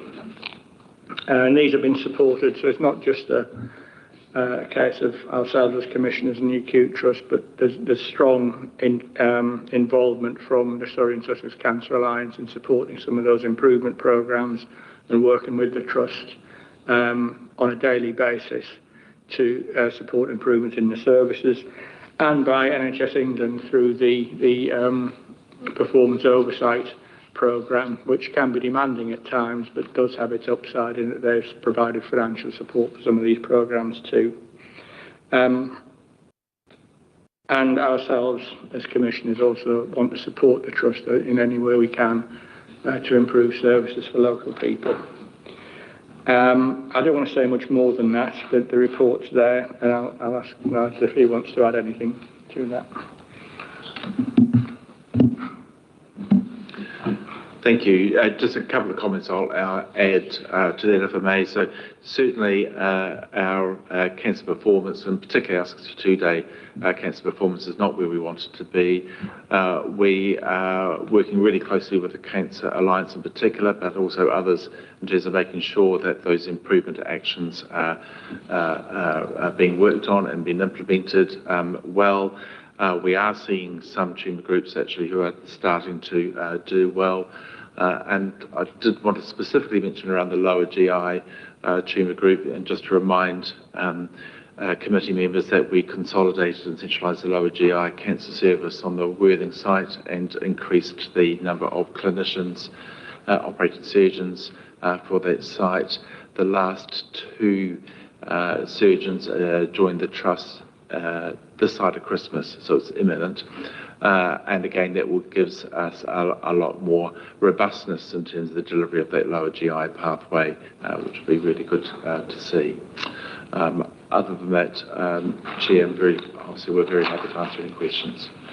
Thank you very much for that report. I have an indication from Councillor Evans. Thank you, Chair. Thank you for the report. It is quite scary reading in places. And I know that you're trying to improve the picture, but this is, I think it's 1 in 2 of us now, isn't it, that will have at least one brush with cancer, and these figures are quite scary. I've got lots of questions, a few bits I don't really understand, and I warn you now, Chair, I've got recommendations I'd like to make, but maybe I'll wait till everyone's asked questions, but I've got lots of recommendations. Can I ask, first question, why are the most recent outcome statistics so old that we've got here? Because I understand that obviously it takes a few years, but the most recent 5-year survival stats we've got for 2016, and those aren't even specific to Brighton and Hove, they're the whole of Sussex, which is a little concerning.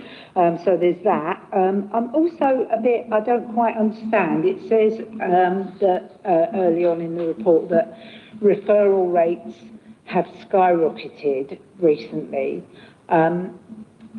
for diagnosis, but that actual conversion rates into a diagnosis have remained relatively flat, is the actual wording. But I'm not quite clear whether that means that when you say that the conversion rates into a diagnosis are flat, does that mean that it's the same percentage of that much higher number of referrals? Because if it's the same percentage, then it's quite a good thing that the number of referrals have gone up.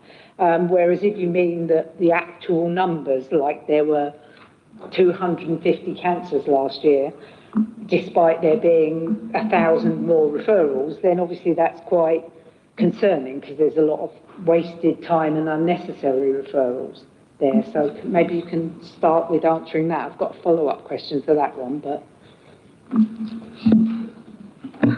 If I take those two, I guess the more in my area.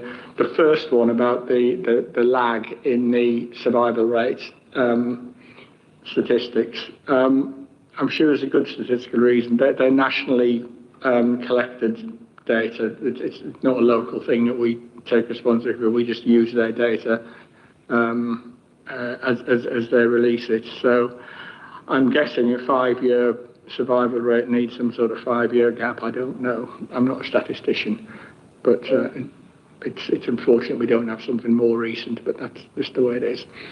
The one about the surge in referrals and the flat rate.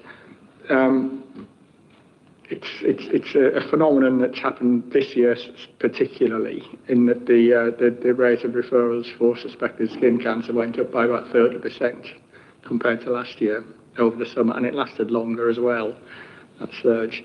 But despite that rise in referrals, the number of actual cancers detected stayed roughly the same. Now, that we're actually doing some work on that now to analyse why that happened. It could be a good thing. If lots of people referred didn't have cancer but had something else that needed treatment, then that's a good thing. if they were referred because of overcautious medical practice, then it maybe needs some supportive education in primary care, and it won't be across the board. It'll be in places where there are specific issues, and we're looking at that now, and we'll address it. But it doesn't mean that what hasn't happened is that more cancers have resulted, or certainly not a significant number more from that. Thank you for that. So that does lead to my follow-up question on that specifically. Because if it is that the referrals have been many more in actual numbers, but the cancers detected from those referrals has remained the same, then, and you've mentioned training and the possibility of overcautious referral, and I see a lot of talk online about the de-skilling that has been underway in the NHS over the last few years, and the reliance much more and more on the multidisciplinary team, and of course, whilst many of ACTs and or ACPs, sorry, and nurse practitioners and physician associates and etc., all the other members of the MDT have all kinds of fantastic ability and training in all kinds of areas, but what they don't have is anywhere near as much training in diagnostic skills as actual doctors. And do you think that the over-referral, in the case of possibly overcautious, referring everyone who might possibly have cancer is connected to that de-skilling, or to that, people without that diagnostic training seeing undifferentiated patients and possibly over-referring them? The straight answer to that is we don't know. I'm not going to hazard a guess at it. What I will say is that that's one of the things that we'll probably look at if we see a particular GP practice or group of practices referring a lot of people. We'll go and find out why. So we're just analysing the data now. There was a meeting that just finished at 5 o'clock where colleagues were looking at that. So I'll find out about that tomorrow. But we don't know. I don't think it's the whole story, and I think there's a balance to be struck as well, in that we wouldn't ask anyone to do something that's beyond their skills, their skill level. I know what you're saying there about doctors are the best, but if everything we did continued to be done by doctors, we quite frankly would have a waiting list far longer than it is, and we probably wouldn't be able to afford the NHS to meet it as well. It's just one of those things that we've got to train people to the, if you like, the limit of their licence. If we're going to make best use of the workforce we've got to trust them to be able to do what they're trained to do, and those people are trained to do the diagnostics. If I could just add on, James may very well want to add to this as well, but the referrals we get for cancer do come primarily from GPs, registered medical practitioners. We get a few from registered dentists as well, obviously when they've spotted something in the oral cavity, but most of them do come from GPs. So they are registered medical practitioners. But James, you may want to add. Yeah, obviously I'm a practicing GP. I work in Brighton, and I've definitely seen over the years a kind of change in the way that we kind of approach kind of suspected cancer. But we are kind of well resourced in a sense that we have lots of guidance. We have lots of NG12 forms, or forms which help GPs or any clinician actually make decisions around what criteria you would need to look at to refer this patient for a suspected cancer diagnosis. So there is lots of kind of support to make that, that referral. I think the general population is much more aware of symptoms now around cancer diagnosis, and we're seeing more and more patients kind of coming in worried about certain symptoms which need potentially investigating, and there's that tendency, unfortunately, to suspect that any kind of symptom is this cancer. So yeah, I think you're right, Steve. I think this is multifactorial. I don't necessarily think this is because there's been a sudden change in the skill level within general practice. I think it's a combination of factors, really. So But yeah, I mean, in some ways, it's good that we're referring more people in. I mean, to pick up more cancers. I agree. The lines are relatively stable, but yeah, I mean, I think, as I said, it's likely that this is multifactorial, and we'll have to see with more kind of granular detail if there are potential kind of outliers which need to be discussed. But yeah, thank you. Councillor Evans?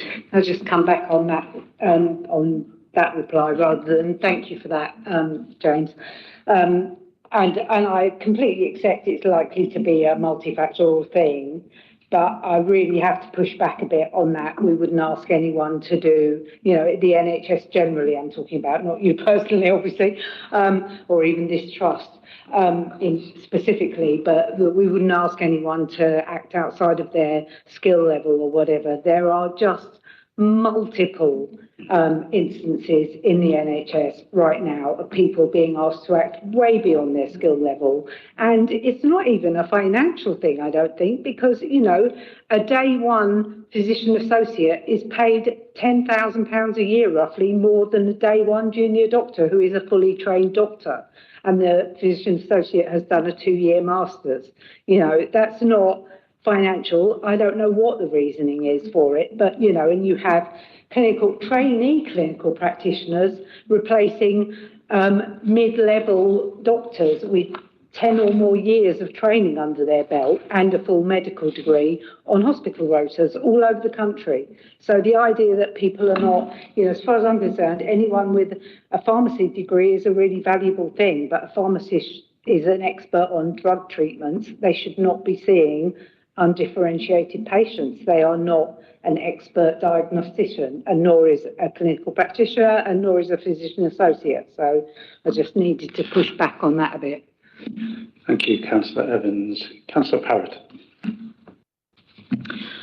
One of the key risks outlined in the report was around workforce shortages, and I was just curious about that, and I was just wondering, I know that you've made improvements and you're following the People Promise staff retention programme, and so I just wanted to check how, what was in place to ensure, because I know particularly in cancer surgery, there are obviously massive staff, you've got problems with staff shortages because of inflexible working patterns, etc., which don't seem to be, as in place in that specialism for all the reasons I'm sure that are very relevant. And I just also wanted to raise the issue of, there was a systemic review that was published in 2024 in the BMC Nursing, which talked about the fact that one of the key reasons for particularly nurses leaving the workforce is around aggression within the workplace as opposed to aggression from patient to staff. And I just wanted to check that, have you been looking at that particularly in terms of your own workforce retention patterns and plans? Thank you, Councillor. I'll take both those questions. So you're absolutely right in terms of there are some specific occupational specialisms that are really quite difficult to recruit to. That's not just a Sussex thing, it's a national thing. And in fact, some of these specialties are an international challenge. So oncology is one of those specialties where clinical oncologists can be quite difficult to recruit to. We're not alone. I've worked in other trusts where it's been the same problem.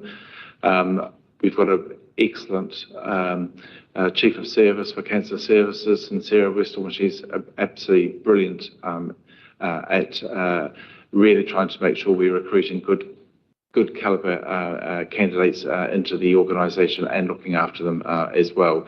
So we recently have just been successful in appointing 2 oncologists. They're not started yet, but we have appointed them, which is a really good news, and that will certainly be a welcome addition to the team. There are a couple of other specialties that can be quite hard to recruit to. Experienced radiographers, particularly in relation to radiotherapy, can be quite difficult to recruit to. But again, there's quite a lot of work going in there in terms of understanding what training opportunities are needed that we can offer. What else can we do to try and make sure people stay or join? and look after them. Our staff turnover rates in cancer services are quite low, so we do tend to keep staff mostly, but some of those hard to recruit specialties, of course, they've got lots of choice. So we have to work twice as hard trying to make sure we do look after those staff to stay. Some of them will leave to further their own educational and clinical careers elsewhere, get some different experience, and some of them go overseas as well. But we're very mindful of some of those hard to recruit areas, lots and lots of initiatives going on to try and make sure that we recruit into those vacancies and retain them as well. I think there was another question you asked, sorry, Councillor. Yeah. I asked about the systemic review that was republished in the BMC nursing, which was around aggression, staff, and I recognise this isn't a specific maybe you problem, but obviously it is a problem for the NHS at large, and I'm just, given that workforce shortages is one of the risks that is highlighted in the report. I've just, wanted to drill under that a little bit and check, work out what was going on a little bit more there. Thank you. Thank you for reminding me. Yes, we do monitor very closely the incidence of aggression towards staff and understand exactly what the context for that is. Is it staff on staff? Is it from patients or family members? We have a group a well-established group within the Trust that looks closely at that data and also looks at the actions that were taken to try and minimise that. The number of incidents of aggression towards staff from other staff is very, very small. By far, the majority of the incidents actually sadly come from patients or the public, and those are the incidents that we constantly look to see what else can we do to try and reduce those sorts of incidents. Not quite so much in cancer services per se, more often in an earlier topic we were talking about before in urgent emergency care services, not so much in cancer services though. Councillor Quinn. Thank you. It's just to kind of expand a little bit on what Councillor Parrott was talking about. Firstly, it's very interesting. I heard a statistic, which I don't know if it's a true statistic, but it did shock me, that 40% of cancers are actually only detected by the time they've got bad enough to end up in A&E, and which I thought was worrying, but again, I don't know if that is correct. And I think that there may be some over-sending of people for screening from doctors, or GPs, but I think it is very difficult with certain cancers, where symptoms can often be vague and so on. I do think that can be quite challenging, but there does seem to me that needs to be, that area needs to be worked on. And then you go to the trust, the actual hospital and the treatment there. But what worried me was what was on page 96, which was the 62-day combined performance has deteriorated year on year in the Brighton and Hove population. I thought that was really worrying. There seems to be this deterioration generally, which I'm hoping will change now. But then there are some of the reasons, and you kind of look and say, well, there are these major challenges in radiotherapy, and that this particularly affects breast and skin and lower gastro pathways. But all the same, I did find that really worrying. And I just think of my mother who had breast cancer, and she noticed it. She had an appointment within 2 weeks. This is back in the mid-1990s, with a consultant. And a month later, she had a lumpectomy and some lymph nodes taken out. And, and she survived for another 12 years and didn't die of that cancer. So something's definitely, and I don't know if it might have just been the fact it was Surrey or whatever, but it's worrying that actually that might take a lot longer. Now, I don't know. So can you kind of expand? I mean, I was delighted that Gastro has gone to Worthing, because I think the Royal Sussex was coming under a lot of scrutiny for their performance in that area. But I think I know that a lot of problems with staff are national, but other countries, the EU has something like 10% better cancer survival rate than the UK. Countries like Spain, which were well behind us, are now well ahead of us. And I do struggle to understand that when we have a big NHS and we spend a lot of money on it. So thank you. If you can kind of answer some of that. I don't quite understand what the question is. Is the question around why is the survival rates different for the UK compared to the EU? It's essentially, I'm asking about these rates, the rates for Brighton and Hove which deteriorated, and I would like a little bit more explanation than what has been given. Yes, I can see it's staff, I can see you're going to get these better radiotherapy machines and so on, you have better systems. But I do find it deeply concerning that we're not on the right trajectory overall. And so I'm just wondering if you could say a bit more about what you're doing about it and how you also link up with GPs. If I start with the general question about survival rates, and I'll apologise for my phone, I left it in my bag. The survival rates in the UK are behind a lot of below the European average, and when you compare this country with Scandinavia, for instance, we're probably about 15 years behind them. And that is why, I can't remember how many years it is now, but a long-term cancer plan was put in place, which is seeing improvements in the way we detect cancer, which we're not really here to talk about today, but we came here 6 months or so ago to do that, but also how we diagnose and treat cancer and how we diagnose people earlier. That's crucial, and that is improving. I don't think the number of cancers that are detected in A&E now is anything like 40%. I think it's more like 60% that are detected in the early stages now, and of those in the later stages, most are picked up through primary care or other presentations. There are still far too many picked up in A&E, but it's nothing like that proportion, I don't think. I haven't got the figures to hand. But it is something that there's a national drive that I can remember discussing it when I had a different job in London with Mike Richards, the Director of Cancer then, Clinical Director for Cancer, and he was starting a national campaign, and I'm talking about 20 years ago, so it is a long-term ambition of various governments who've addressed it with different levels of enthusiasm, I guess, but it's certainly something that is on the national agenda.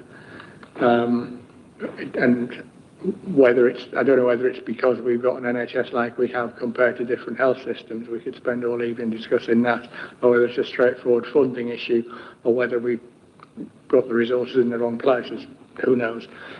But that is a statistical fact that we've got some catching up to do. We've made some progress, but we're still behind.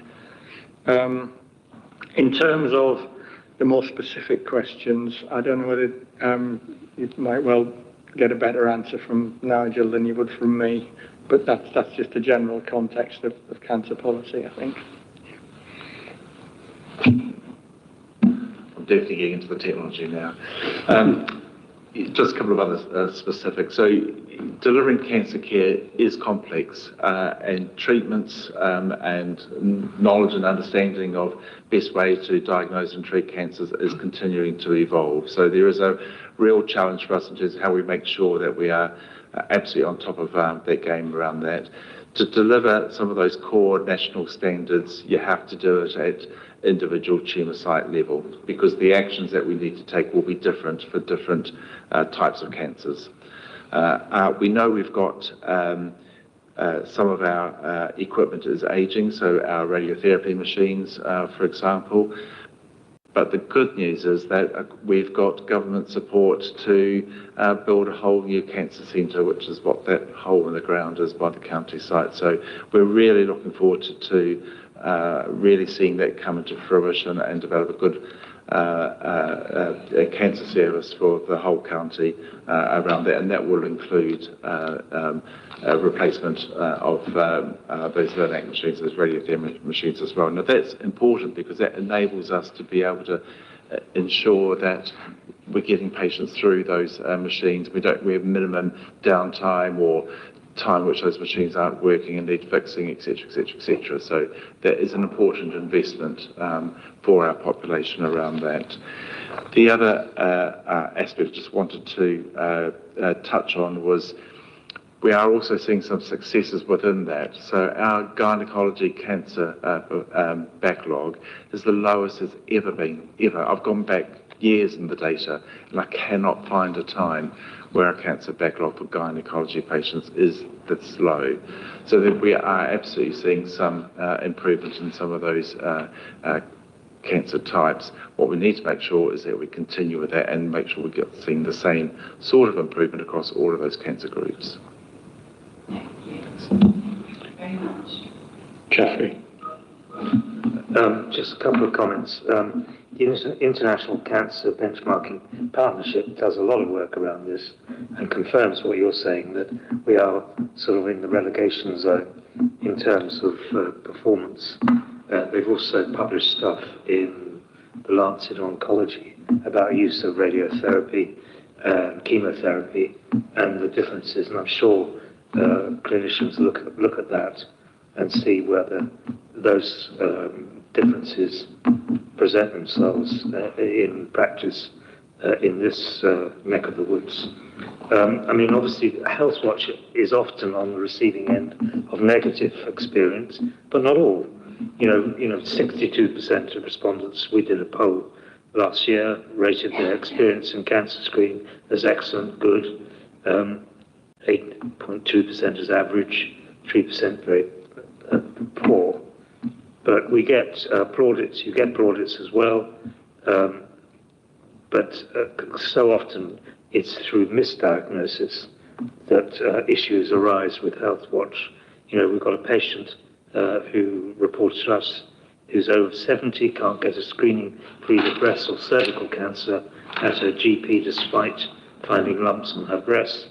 She's investigated and found that these screenings are not automatically available to women over 65 for cervical cancer and 70 for breast cancer, and she asked her GP for a referral, but they would not do one. So those kind of reports come back, and feedback from patients come back to us quite often. But then you get treatment for skin cancer in Brighton General Hospital. It was excellent in every way, and I was met and treated quickly. All staff were friendly and efficient, and I can find no fault at all. So it's mixed.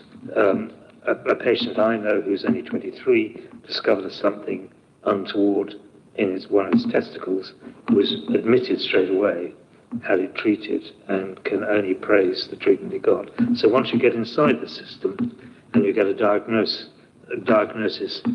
generally speaking, people like to wave the NHS flag, but there are these outlying stories that always hit the headlines, and I don't know how we avoid them. You know, the cancer centre coming on stream, it's not going to be until I'm dead probably, but and hopefully not from cancer. But, you know, hopefully that will see lots of improvement. Thank you. If I can just briefly comment. So 2029 is when the new cancer centre, so I'm hoping you will be there and to make sure we celebrate the opening of that.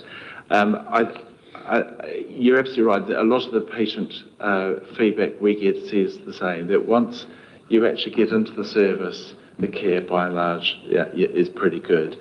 We don't always make it easy for people to get into the service, and we know that that's some more work we need to do, and some more work we need to do around the communication around that aspect as well. I know that some of our administrative processes are clunky, to say the least, and we have got some real challenges around a number of our IT systems that are multiple and disparate and don't always talk well to each other.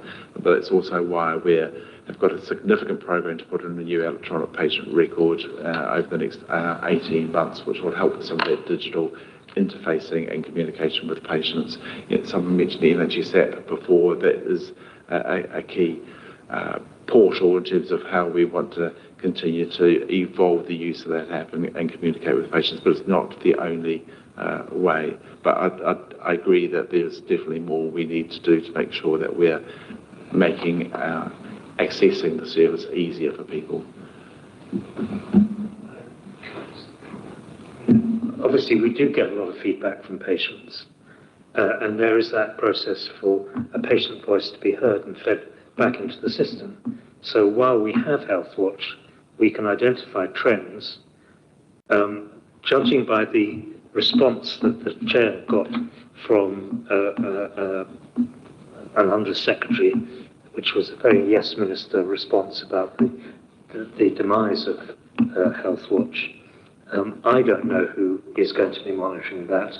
And in the answer, which I no doubt is going to be shared with the committee, there's reference to the health ombudsman, which is literally the last stop when it's gone far too far. We had a case brought to council by a councillor whose wife was misdiagnosed and she's died. Now, that may well end up with the health ombudsman, but who is going to what? I really worry about what processes are going to be in place that aren't marking your own homework to monitor patient experience going forward and identifying trends in cancer care, diagnosis and care. I fear for that. I rest my case, Your Honour. Thank you, Geoffrey, and as always, your points are well taken. Councillor Mackie. Thank you, Chair. Performance oversight was mentioned earlier on, and it was said that one of the things to do with that, it does bring in some extra money. Other than bringing in a new funding stream, what other benefits does it have to offer that might actually inform your systems, practice and developments? Teresa.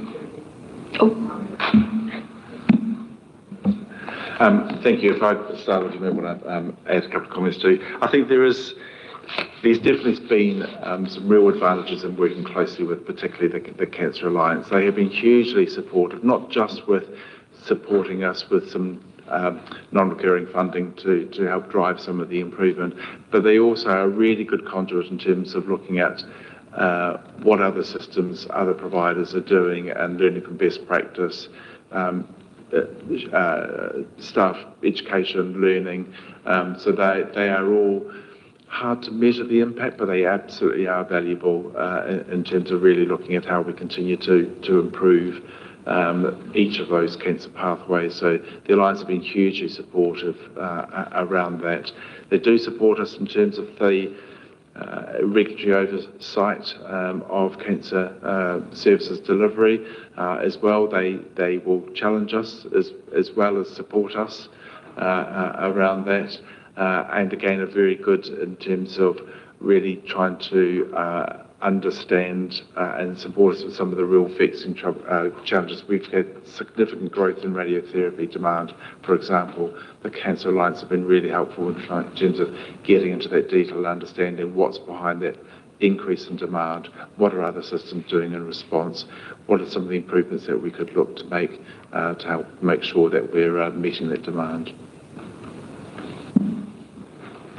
I think Nigel's covered most of it, but I would say that one of the other things that is a benefit, and it's never a comfortable place to be because you are constantly being challenged and asked to do better, but what you can do as well is highlight the issues to the people up the line, in this case it's in NHS England, so that they know what's going on and can be sympathetic and supportive when they need to be. Particularly when you come under scrutiny. I've been in that situation in different places to this. And I've found it useful. Sometimes politicians want to get directly involved, and the officials that they see will know about the situation and be able to brief them properly so that it's not a knee-jerk political reaction, for instance. I think Nigel said all the positive things about bringing focus from experts and supportive organisations. That's the main thing, but it also does have that other benefit of enabling you to make your case, basically. Thank you. Bernadette? Just a comment from the Older People's Council here. I was just looking at item 15, paragraph 8.1. I just want to point out there are equalities implications here.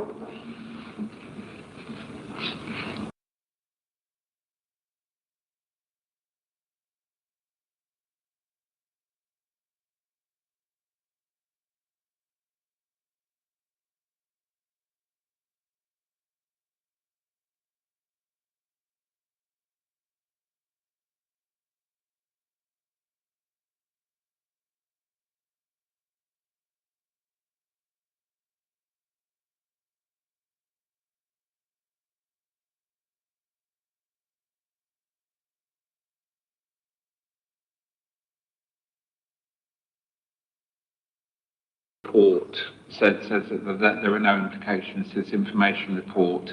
Clearly, NHS colleagues who run and manage cancer services think about equalities implications all the time in their work, but that's just for the purposes of reporting a report to notes. That's why there's no implications for equalities. Thank you, Giles. Bernadette, do you want to come back on that? Okay. Councillor Hill. Thanks. I'm just wondering what work can be done in collaboration with local universities to improve staffing levels to support cancer procedures. So given that staffing is an issue, is there sort of long-term work that can be done to improve availability of courses that would help support recruiting more surgeons? Thanks. I can give one example I'm directly involved in myself, which is an initiative we take with the University of Chichester. We are setting up a community diagnostic centre on their Bolton campus, and forming a partnership with them that will result in them setting up a faculty for the training of diagnostic health professionals. And we're looking, I think, constantly for that kind of opportunity to have partnerships with the universities and other education establishments to develop the workforce locally and to also help the local economy as well. Can we, oh, sorry. So I'm just going to add to that by saying, actually, I think we need to go further than that, because I think the time someone's at university age, we're leaving it quite late. So actually some of the conversations we're having is how do we actually get some better engagement with people who are much younger than that, and really talk to them and excite them about a career in the health service, because there is a number of different roles, professions that people could have. So there's something about how we get to people at a much younger age. Yeah, I guess I'm glad to hear about the work that's being done at the University of Chichester. Obviously keen to see if there's ways in which maybe that could be done in, you know, universities like Sussex and Brighton as well. I hope that's something that, you know, you can take on board. The other thing was I wanted to ask about, so it says on page 107, performance seems to be worse, particularly for breast cancer in Brighton Hove for the 62-day combined pathway. So I would like to understand just the reason behind this. There's also mention, which I thought was interesting, of changes to allow for self-referral with the East Kent pilot, which sort of separate to do with cancer of the breast as well. So yeah, if you could help kind of help us understand the reasoning behind that.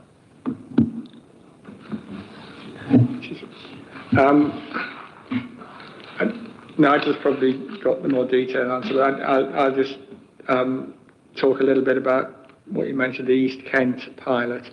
We're always looking at new ways into services for patients, because there can be better ways than the go to the GP, get referred for, et cetera, et cetera. And sometimes the patient will know that they need to be seen and can be referred in, they can refer themselves into a service. So we're looking with interest at a pilot that was done in East Kent for that and looking to see how it might work in Sussex. We haven't implemented it yet, we're still looking at it. But we're always looking at innovation like that. And other examples of the direct access straight to diagnostic test in the community, for instance, where that's clinically appropriate. But I'll hand over to Nigel to. Thank you. I think it's a really good example where the Cancer Alliance plays a really helpful supportive role in terms of really looking at what some of those new initiatives are and how we can sort of pick them up and adopt them for us. Just in terms of the breast performance, a couple of factors behind that. One was the radiotherapy delays, so breast and prostate patients in particular were affected by delays. I am pleased to say that we have now caught up in terms of those delays for breast patients, so I'm expecting to see improvement in that performance. We have one of the largest, if not the largest, breast services in the country, so it is a very large service. We provide quite a large catchment area, so it is quite significant numbers within that service. Thanks. So my last question is on page 98. There's initiatives underway, it says, to reduce low-yield endoscopy services in order to expand the use of alternative imaging diagnostics and enable greater capacity in endoscopy. So could you just explain what are the low-yield endoscopy services that you're reducing? So at the moment, if someone needs endoscopy, they basically have one option, or they don't now, but until recently they had one option, which was an invasive internal examination with a camera on the end of a tube, which when someone presents with a borderline reading from a bowel screening, it's maybe easier to do when they're low risk of actually having cancer, you can do another test that is much less invasive for them, much quicker to do in terms of seeing more patients in clinics, and enables you to do it outside of the hospital. You can do it in community diagnostic centres, for example, leaving more capacity in the hospital to be used for the more complex or acute needs. What we're doing at the moment is we're developing treatments, diagnostic tests using three alternatives to the invasive endoscopy, which are called cytosponge, CT capsule, and CCE, which I forgot exactly what that stands for, but they're three alternatives that are much less uncomfortable for patients, much easier to administer, and if they do show that the patient is at risk of a cancer, they can then be referred for the full endoscopy treatment. Yeah. Thanks for that. And just to come back quickly, so obviously would very much understand why they're less uncomfortable treatments. Can you sort of reassure us that they are, as or near to as effective at I guess this is a diagnosis question really, but is it as effective as the sort of camera as such? Yes, but for those low risk patients, as I say, if there is a higher risk detected, then they would go for the more thorough examination to identify where the growths are, etc. Yeah. Thank you, Councillor Hill. Do I have any other indications from members to speak or question? Councillor Evans. Not a question, but I did say at the beginning that I've got a whole list of recommendations we could make. With reference to that, Councillor Evans, can I just put that on hold and again indulge myself with a question? Sure. I'll come back to you. Thank you. So thank you very much for coming today and giving the report. And I did read it thoroughly. It's really interesting reading. And to echo some of the comments made by members, there are some worrying aspects in there in terms of some of our particular tumour streams, and that we may be underperforming compared with Sussex or national averages, which does beg the question as to why, but you have already addressed that in your earlier comments.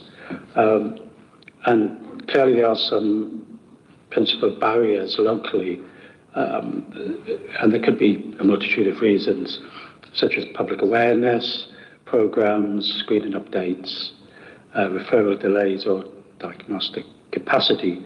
So I guess what I'm seeking reassurance is that when we're looking at, for example, patients who reach the 62-day target, are we actually breaking down the causes of why that's being breached? Are we specifically looking at things, for example, the waiting time for their first appointment, the availability of diagnostic tests, treatment capacity? It'd just be reassuring to know that that data has been collected and being acted upon, and subsequently out of that, a question is, do you think there is sufficient capacity within University Hospital Sussex for diagnostic, as in scanners and pathology, and treatment, surgery, oncology, for example, to meet the demands and targets that you're setting yourself? Is there enough capacity now, or projected enough capacity, to be able to meet the targets that you're setting yourselves? Thank you. Thank you, Chair. Just to reassure you, we're rich with data in terms of cancer performance. There's a number of reports we use internally and also use with the Alliance and with NHS England as well. For anyone who is not hitting the 62-day standard, we absolutely do look at where in that pathway was the delay. Was it the initial appointment? Was it a diagnostic delay? Was it a delay to get them to surgery? Was it patient choice? Sometimes it's patient choice, or some other reason. So all of that is absolutely looked at on a case-by-case basis and also on a thematic basis as well. We also do harm reviews, so we'll look at any potential clinical harm we may have caused because of any delay. I'm pleased to say that that's well managed.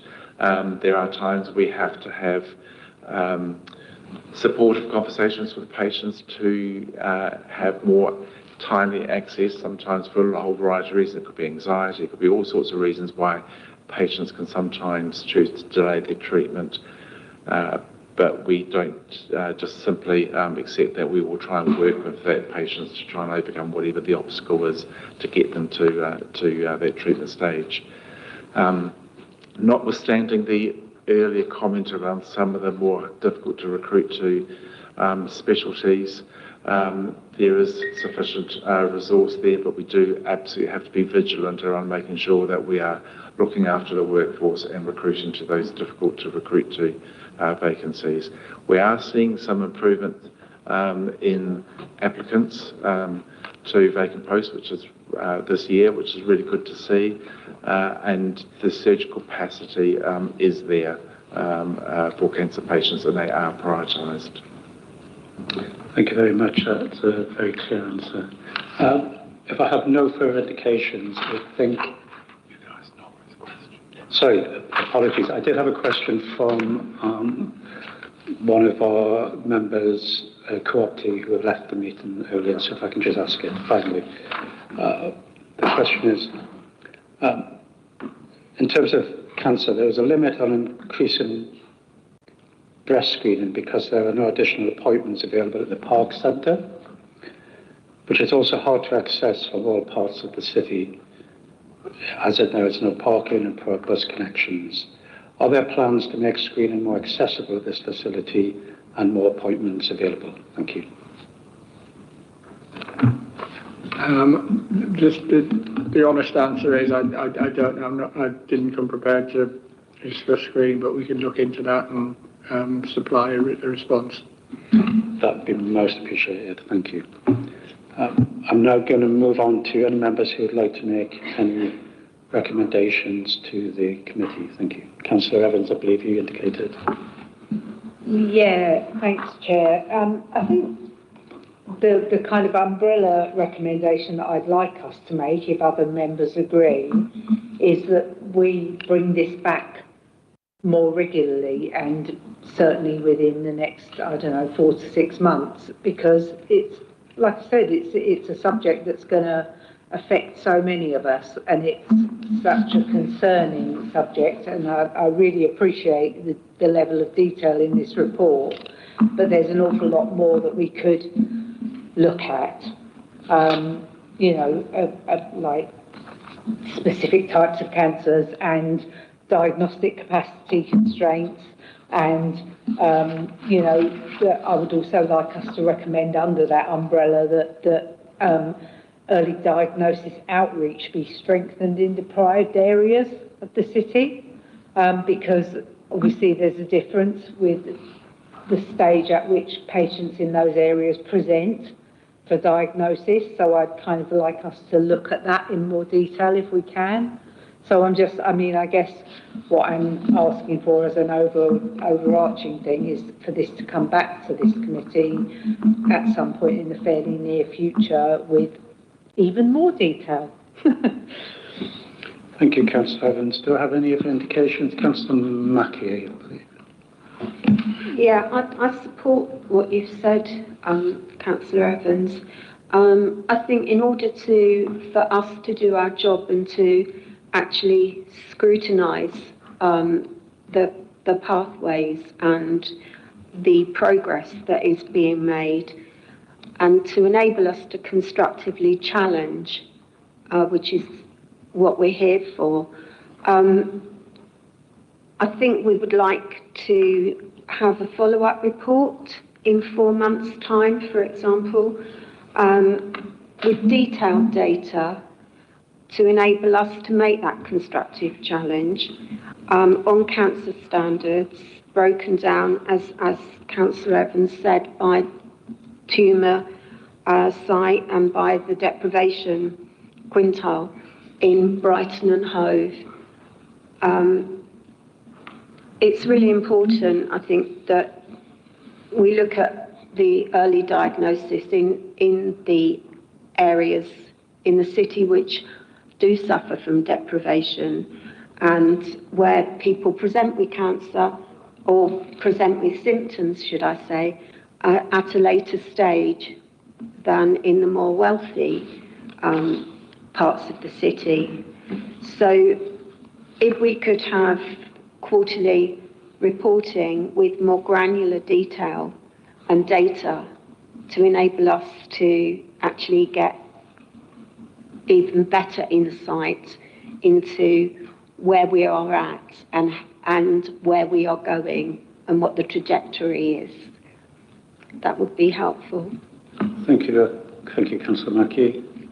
Councillor Hill.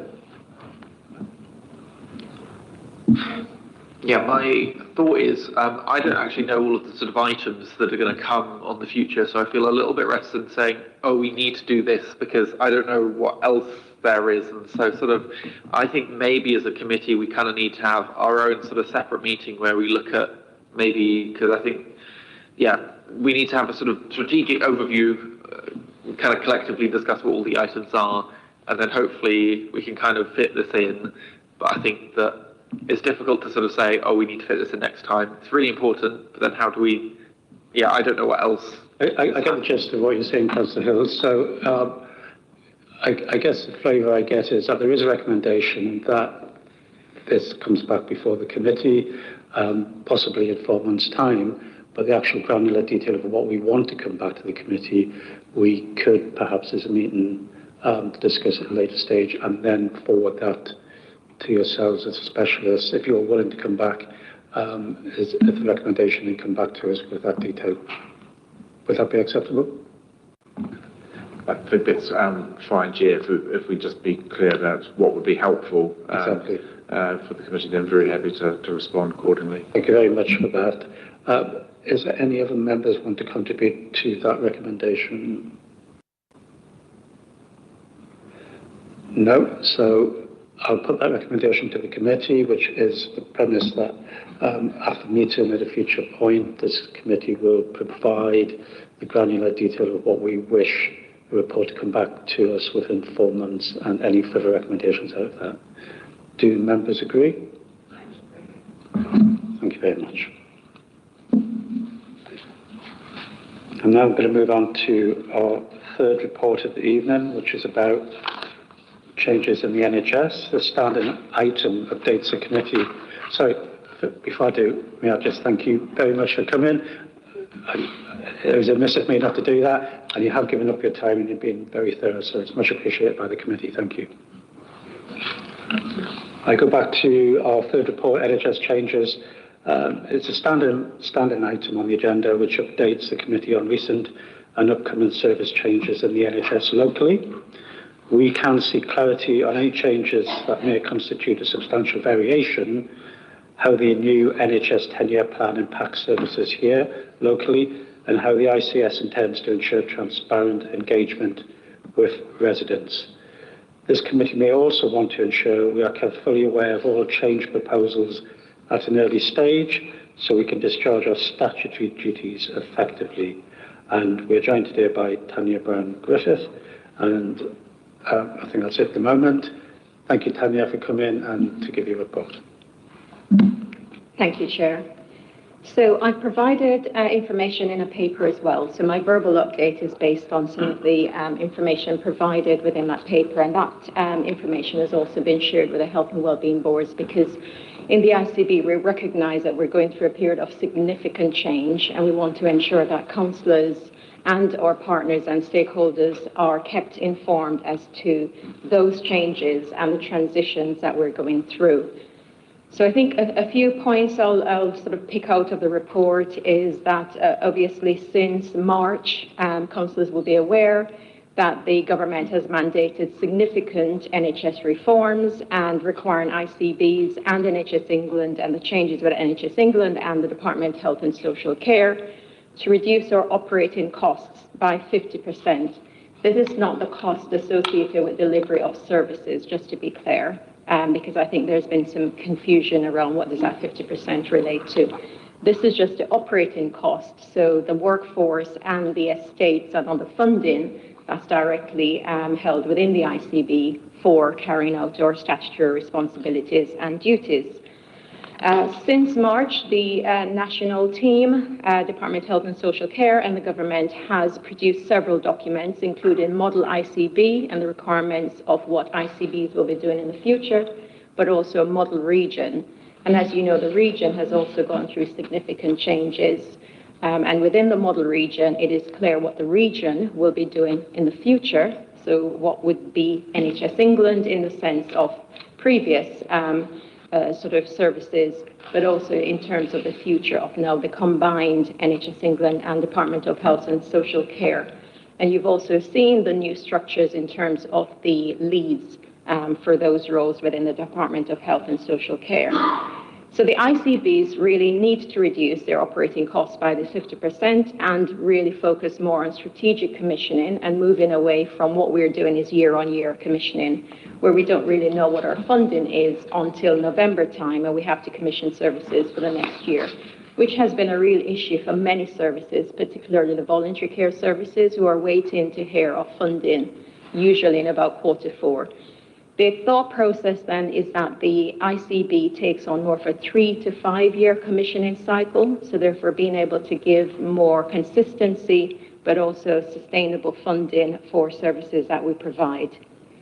We've also since then had the release of the NHS health plan, or the long-term or the 10-year health plan, whatever sort of names it's been called.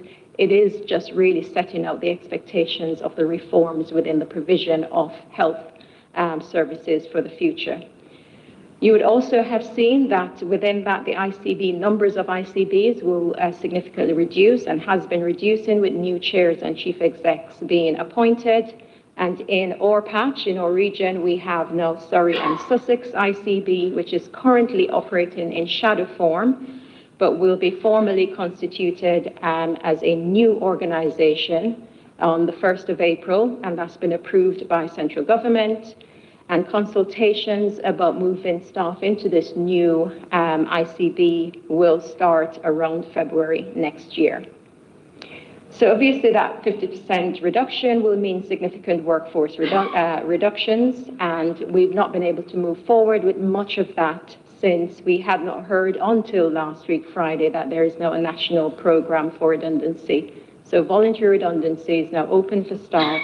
So we expect that we'll be able to, we will see many more staff leaving in the next few months, which will be a pinch point for many of our programs that are delivered through central coordination by the ICB.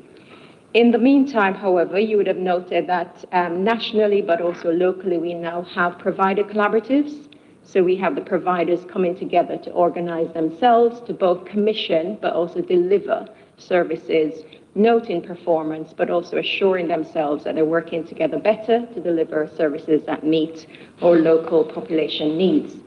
So we have the primary care provider collaborative, which is made up of primary care and community services, but we also have the acute provider collaborative, which is made up of all the acute providers across Sussex. And through those provider collaboratives, we expect that many of the functions of assurance, oversight will be retained within those provider collaboratives moving forward. It doesn't mean that they mark their own homework, though, because NHS England will have a direct role in each provider's oversight, which support through the ICB, but that'll be less of a function of the ICB moving forward. So our role really is to ensure that we're really focused on strategic commissioning, and we maintain an element of oversight across all providers. We've also recently set up a neighbourhood health alliance, and that's to ensure the landing platform for the delivery of more services in the community. So those, I just give those as an example to say, although the ICB is changing, there are elements of frameworks and structures being put in place to ensure that there isn't any gap in provision for where patient and delivery of services are concerned, but also to promote collaboration between health and social care and the voluntary sector, and to almost set the landscape for better collaboration and integration of services, which we know that isn't currently always happening, but there is also duplication of services, which those sort of collaboratives will be able to have better oversight of. The leadership appointments, so we, as I said before, we have a new chair, Ian, who some of you have met. We also have a new chief exec, Karen, and I know she is doing the rounds, meeting several persons within the local authority, but also our partner organizations. And we also have a joint transition committee, and that committee is between Surrey and Sussex, so we're still operating as two organizations. And we are looking at a process of closure of those existing organizations, and obviously a move towards the next organization, 1st of April, so Surrey and Sussex ICB. The report I've also sent really just gives you an update in terms of the provision of services as well. So in NHS Sussex, we've been looking at our 5-year strategy and ensuring that the Improving Lives Together strategy that we've taken through all our local governance processes and is in its sort of 3rd year is really meeting the needs of our communities, and a big chunk of that now is neighbourhood health. And you've probably heard it several times, or some of you are out in the communities speaking with people. So in Brighton and Hove, we have 3 neighbourhoods, and what we want to do is to ensure that we progress in the development of those integrated community teams. Risk stratification, I've also given an update in the report, is going to help us to identify those persons who are most vulnerable persons, and I know councillors have mentioned in terms of those health inclusion groups, looking at areas of greatest deprivation, looking at ethnicity, looking at sort of sexual orientation, and ensuring that there are no biases in the services we provide. We have equality health impact assessments, and one of the clearer asks is that the NHS providers take more ownership of their equalities and not reliant on the ICB doing that oversight. So we'll be expecting the delivery of services to emphasize and to evaluate their delivery against their equality health impact assessment. National and regional pilots, so we have had some national pilots, and we were successful in East Sussex to be a part of the National Neighbourhood Health Pilot, but also there's a programme in Crawley. And in Brighton and Hove, we've begun to learn from some of those national programmes, both within Sussex, but also in terms of the region. The last bit of the update I'll touch on is major services review. And I know some of you may have heard that 2 years ago, the government basically released the thought that we need to, as NHS services, to reform. We need to develop and we need to transform in order to meet the requirements, but also to work to a reduced financial envelope, noting that we have many services where there are duplicate pathways and/or gaps in provision. And so part of the phase of the work that we're in NHS Sussex and certainly across the ICB and working with all our partners is around the major service review. And that's our main vehicle for system change. So we're moving from, in terms of the government's asked the 3 left shifts, we're moving to become more proactive, moving away from that treatment and reactive manner of delivery of services, moving to more community-led services, so away from acute services, if not appropriate, and obviously ensuring that we have more prevention focus in the community, particularly, as I said, at a place and neighbourhood level, so a hyper-local level, and more reactive and responsive to the needs of those communities. So the focus over the next 3 to 5 years, and those change programs will come through future HOSCs, just to assure councillors that any service that is going to change and is a significant change will be coming through the HOSC. But this is to give you the heads up that we're in a period of significant change. So likely you'll be quite busy in the next sort of looking 6 months ahead to the next sort of 3 years with a lot of service changes that we're looking at. Commission intentions, I think many of you would have seen that NHS Sussex published its commission intentions. It's purposely ambitious, and we've had lots of feedback in terms of how do we foresee the delivery of some of that, and that's through working with our partners, working in partnerships and those collaboratives that I mentioned before.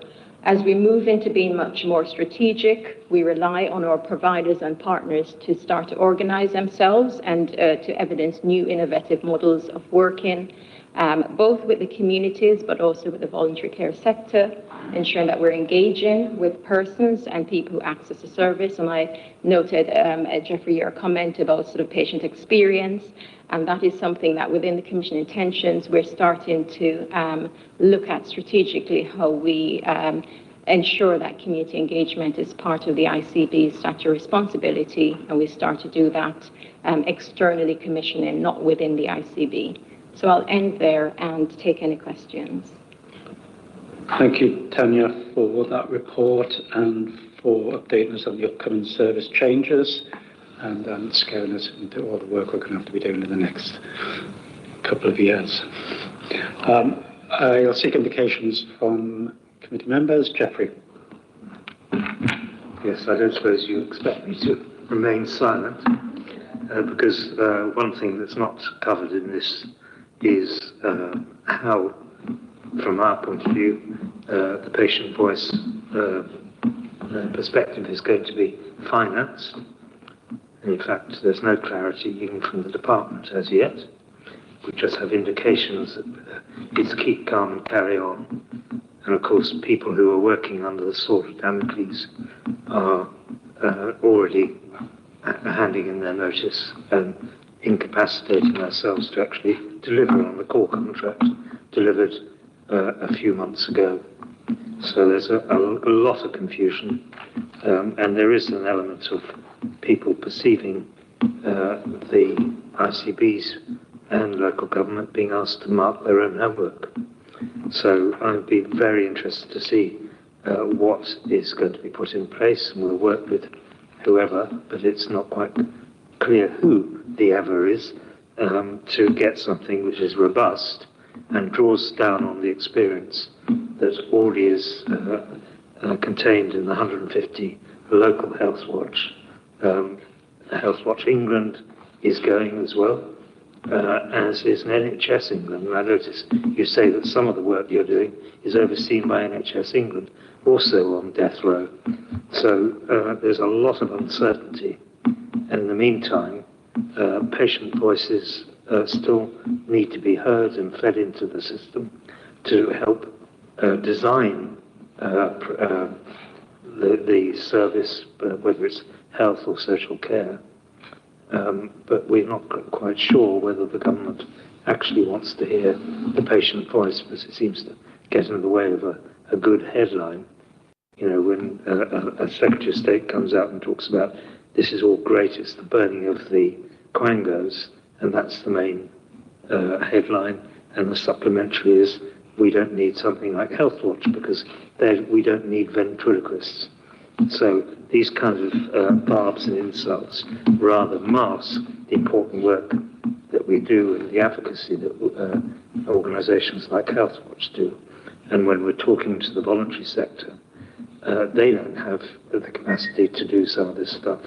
So the burning question is, where will the finances come from so that people can actually do the work that really needs to be done and to amplify patient voices in a timely fashion and not wait till it's gone to such an extent it has to go to the health ombudsman, which is really a sign of failure. But you know, you would expect me to say this, wouldn't you? Thank you, Geoffrey. Tanya, would you like to respond? Thank you. Well, I can't answer for the national perspective and funding, but certainly in Sussex, there are conversations about to be had with the 3 local authorities and the 3 Health Watch chairs. And what we're hoping, chairs or chief execs, I'm not quite sure, but there's a meeting in for this Thursday, next Thursday, where we'll be going to have those conversations. So I think I can only say from NHS ICB, Sussex point of view, we have committed to a certain pot of money this year to start that community engagement. Given that Health Watch is here for 26-27, which we're so grateful, we will continue to fund Health Watch for 26-27. And what we would want to do is for the next 26-27 to be a transition year to see where those functions in the funding route, national guidance around some of that. So I can't totally answer the question, but lots of evolving. I can only say we recognise the real importance of independent patient voice, and no, we will not be marking our own homework because that's not a statutory, our statutory responsibility is to ensure that we're engaging, and that is unbiased engagement. Geoffrey, do you want to come back? I'll just come back quickly because I'm aware of the meeting. You will be told about the dilemma that it puts local Health Watch in across Sussex. We have contracts which span beyond the immediate financial horizon, and whether we then withdraw from this important work, and then we're being approached by people who want us to do work, but then have no certainty we'll be around to see it through. And as I say, even in Brighton and Hove, we have people handing in their notice, reducing our capacity to do the work that we've been commissioned for. So not your fault, but up in the department, you know, I don't think these things have been thought through. There is a petition, it's gathering speed, and a lot of people are signing up for the parliamentary position. I've just heard that the Mayor of Greater Manchester is writing to the Secretary of State suggesting this is not a great idea. He was a former Secretary of State for Health and Social Care, and he probably has skin in the equation because he was partly responsible for introducing it. But maybe the Secretary of State doesn't want to hear. That's I know that's beyond all our pay grades. Not that I get paid for doing anything. Thank you. Thank you, Geoffrey. Councillor Parrott.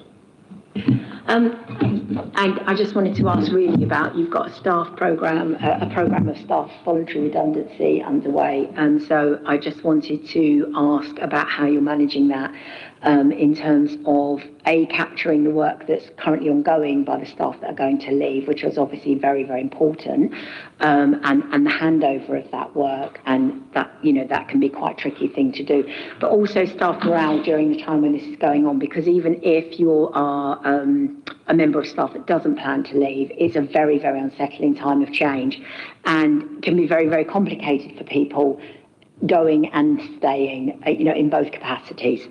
The success of any new organisation that arrives out of this transformation programme, I guess will depend on the way that staff programme is actually managed while this is ongoing. Morale is very, very important, as is staff mental health, and looking after them. We all know that staff anywhere in the NHS are on their knees, working in any capacity, are on their knees. They've been working very, very hard. It's been a very, very difficult time. So, another change fatigue, all the words that go around that. I just would like to raise that and ask the questions. Thank you. Thank you. I can only agree with you. I'm in it, so I'm experiencing those as well as, members of my team. And I think I can only say that before the voluntary redundancy figure came down from the Secretary of State, we in Sussex started a MARS scheme, so mutually agreed redundancy, because we recognise that we need to support staff and to have schemes that are available for staff who want to leave and who are obviously have other alternative thoughts for what they might want to do next. We have a raft of health and well-being support services for staff. I mean, significant uptake in the last 3 months alone, but we still do have high sickness rates since this process started and also previous to the process. So we are managing that through really robust webinar information sharing. I can only say that I've never known the ICB to be as transparent as it is now. Anything that comes on from the national team, we hear about it within less than 3 or 4 days.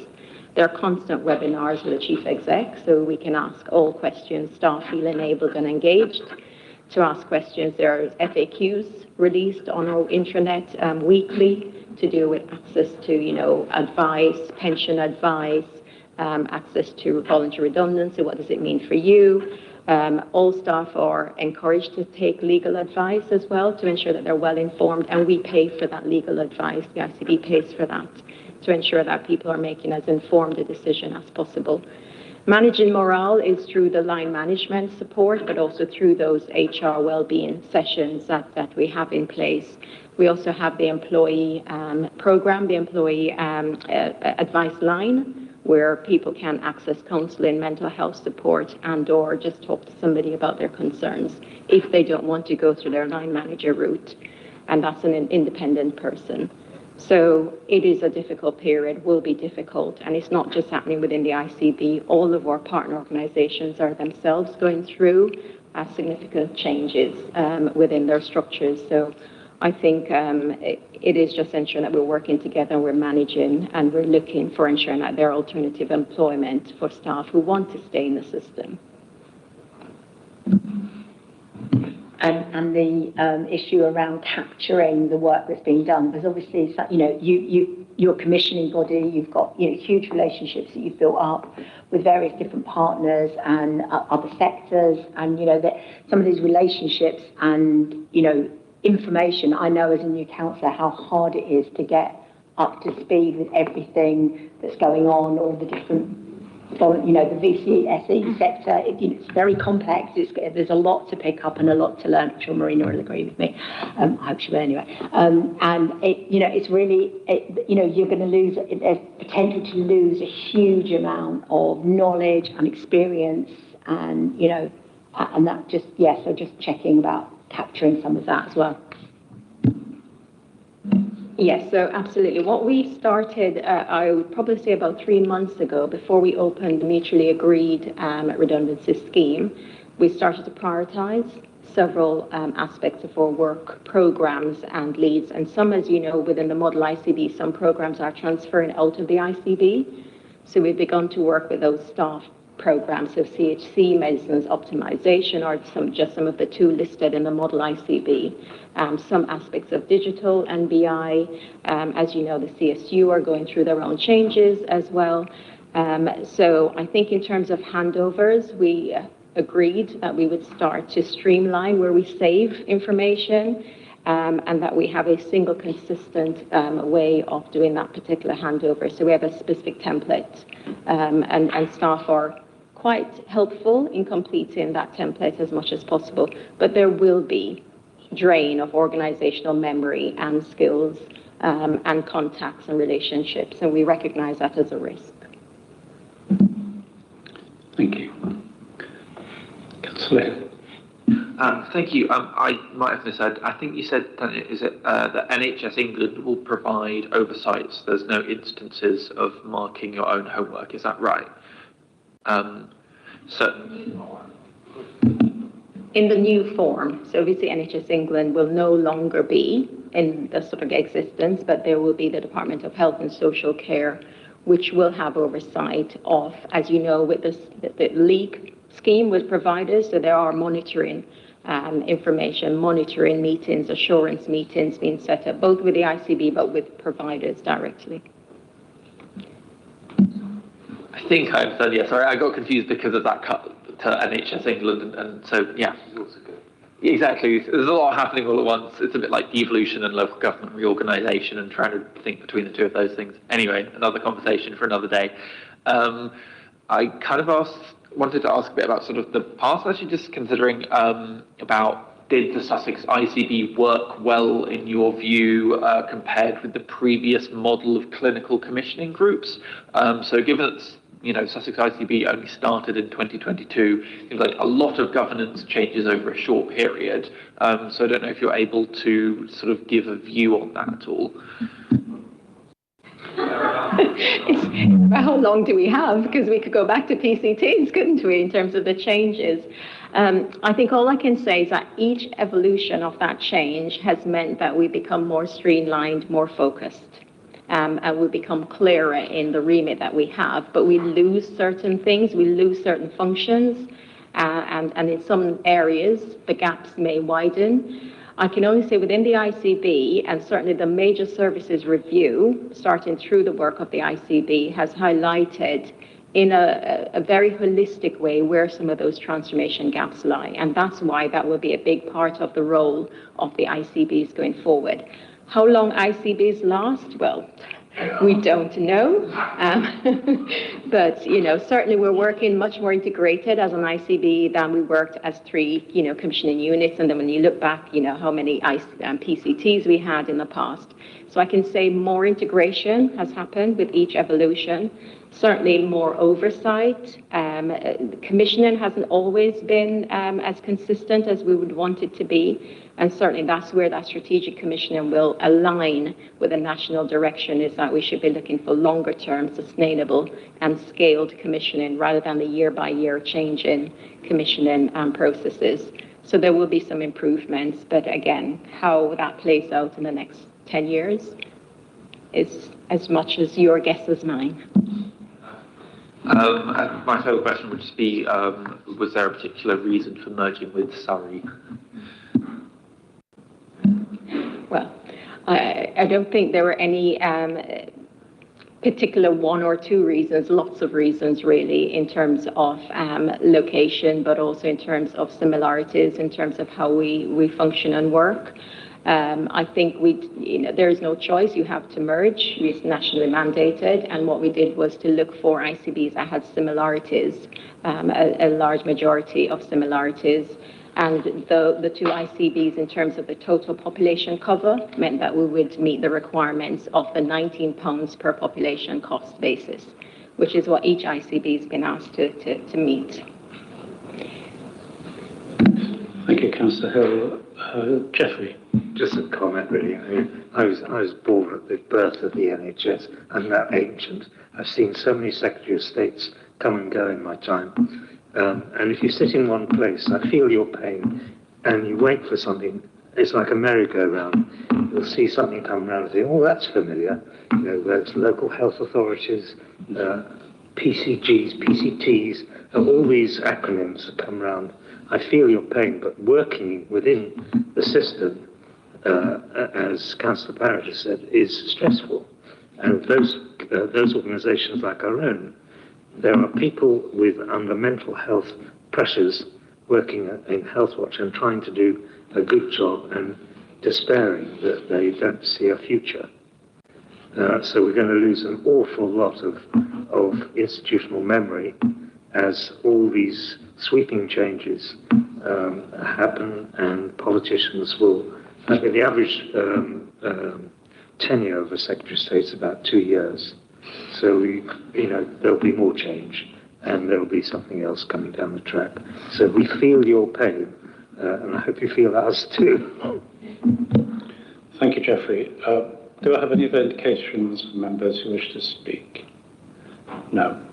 On that note, thank you very much, Tanya, for coming along and giving your time to do that. Much appreciated. Thank you.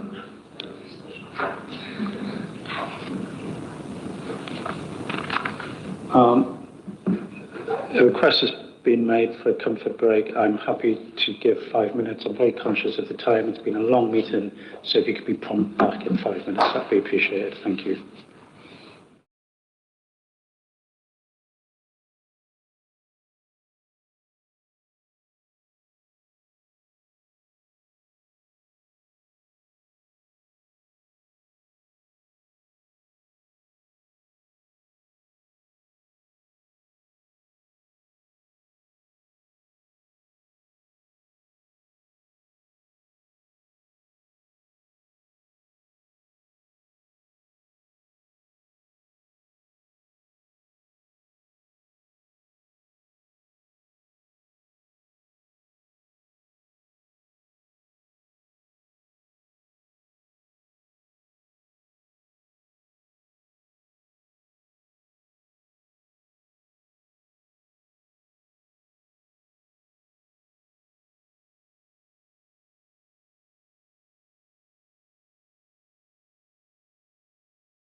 Okay, thank you very much, everybody, and for being back promptly. Our next agenda item is the report on the NHS Oversight Framework update from Sussex Partnership, NHS Foundation Trust, and we're joined today by John Child, Sussex Partnership Trust Chief Operating Officer, who has the option of giving a report if he wishes to, but ultimately, given the time of the evening, can just take questions if he wishes. Thank you, John. Over to you. Thank you very much, Chair. Sorry, get the technology right. Thank you, Chair. I'm torn, if I'm honest. I think it may be worthy of going through some of these slides to provide explanation around the National Oversight Framework. I mean, members may be very familiar with it, but I think it probably would benefit from some explanation rather than just going straight to questions, if that's okay. I'm mindful of time. Thank you very much for doing that. Giles, are you occupying the Chris Whitty role? Thank you. So, National Oversight Framework. So forgive me if I tell you things that you already know. In effect, probably the easiest way to describe it is NHS league tables. I think that's how Geoffrey and I described it in the pre-meet. But I'll just talk you through how it's constructed and how that works for particularly for us as a mental health trust. So each provider is based in a segment 1 to 5, and Sussex Partnership Trust has been placed in segment 4, 1 being high, 5 being low, and a provider, so an NHS provider, that's obviously us as a provider trust, who are in a financial deficit and in receipt of what's called financial deficit funding support, cannot get higher than a 3. So just to start the explanation off, are you happy to go through, Giles? Can you go to the next one? Thank you. This just gives you a sense of the number of metrics for which individual trusts are scored against. So it's broken down into acute trusts, ambulance trusts, mental health and community trusts, etc., etc. Mental health trusts is just against 10 metrics. Sussex Partnership were only scored against 9. The reason for that was because we, until April of last year, ran Hampshire CAMS services, so child and adolescent mental health services in Hampshire. And during the last 18 months, Hampshire CAMS services have gone back to Hampshire, so they could aggregate the data or disaggregate the data. Can you go to the next one, Giles?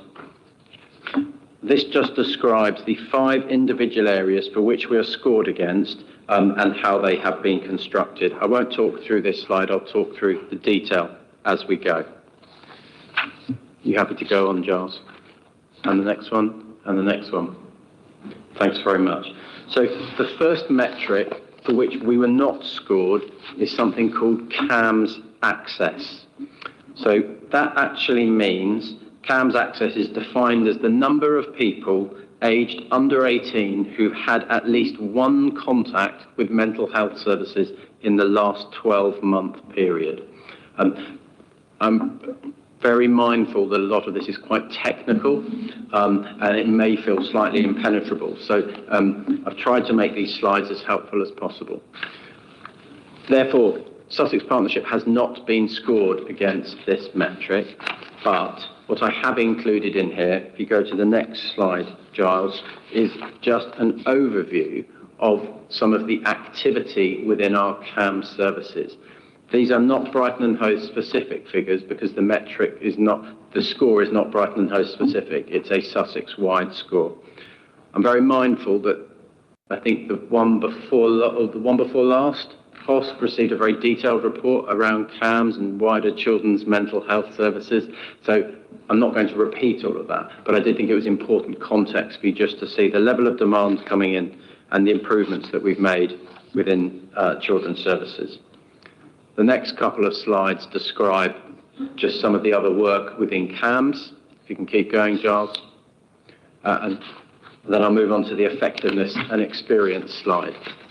So there's 2 areas for which Sussex Partnership are scored here. One is what's called the CQC satisfaction rate, and the second is around patients and the length of time they stay in hospital. The first is taken from the annual CQC Community Mental Health Survey. So we obviously have multiple interfaces with the Care Quality Commission. They look at all of our services repeatedly. They look at all of our services and our compliance with the Mental Health Act. And one of the things that they do is carry out an annual community mental health survey. And they do that for all mental health trusts. And on that, we score a 2. 2 being higher, should I say. The other area, can you go to the next slide, Giles? And this links back to some of the other questions of earlier in the meeting, not least from Councillor Hill, in terms of access to inpatient services. So this second metric is the percentage of our discharges just for adults who are discharged with a length of stay over 60 days. So again, really quite specific, but it talks about the effectiveness of our services, i.e. how long people remain in hospital. As you will see, 32% of patients discharged from SPFT adult beds, so that's not older adults, that's not dementia, that's not forensic inpatient care, that's not learning disabilities, it's just adults, have a length of stay of over 60 days. And we benchmark poorly with that regard. Can you go to the next slide, Giles? And you can see there have been some improvements within that area, but as you can see on the right-hand side of that slide, we are slightly over the national position. Next one, Giles. Wherever I'm cantering through, but I think it's important context. This next slide, clinically ready for discharge, this is not something that we are scored on in the metrics, in the National Oversight Framework, but it does feel that it's important context, particularly for elected members. So these are patients who could be receiving their inpatient care elsewhere. So if University Hospital Sussex were still here, they would describe this as patients who are classified with no criteria to reside. In the old days, they were described as delayed discharges. So these are patients who we and our local authority partners have identified don't need to be in hospital and they could be receiving their care elsewhere, but they can't for a number of reasons. We can't find them housing, supported living, social care provision, whatever it may be. I wanted to provide this information because it feels important context for why we as a system are experiencing challenges around patients with extended length of stay. So if you can see, the bottom graph shows where we benchmark as a system in terms of the numbers of patients who are ready to leave hospital. And the right-hand side shows the number of bed days, the bottom graph, the number of bed days on a monthly basis that are occupied by patients who could receive their care elsewhere. And in the parlance of acute care, are physically fit for discharge. So at the minute, we are 1,800, 17% of our beds are occupied by people who otherwise could receive their care elsewhere. So as you can see, that impacts on our length of stay, but it also significantly impacts on our ability to admit patients who are poorly in a timely way. That's not to say there haven't been improvements. You can see on the graphs there have been significant improvements, and we are now at our lowest length of stay for average delays. However, our average delay is still 25 days per patient. If you go to the next one, Giles, obviously you've already done it, thank you. So I've tried to present this, that's probably a little fast for me. I've tried to present this as this was the issue and these are the actions that we're seeking to take around it. So again, the slide just describes actions that we're taking to improve the response to the CQC staff survey, and similarly actions that we're undertaking to improve our length of stay. Giles, can you go on to the patient safety one? Thank you very much. So 2 metrics have been pulled out here by NHS England around patient safety. One relates to people in mental health crisis receiving a face-to-face contact within 24 hours. And the other one is one of the staff survey metrics. So many of you will be familiar with the NHS staff survey. It asks questions, asks our staff, I think, about 150 questions. They have focused on one staff survey metric, which is about people feeling that they can report concerns as a measure of safety, very legitimate measure of safety. And you can see that we don't score well in that domain. Can you go to the next one, Giles?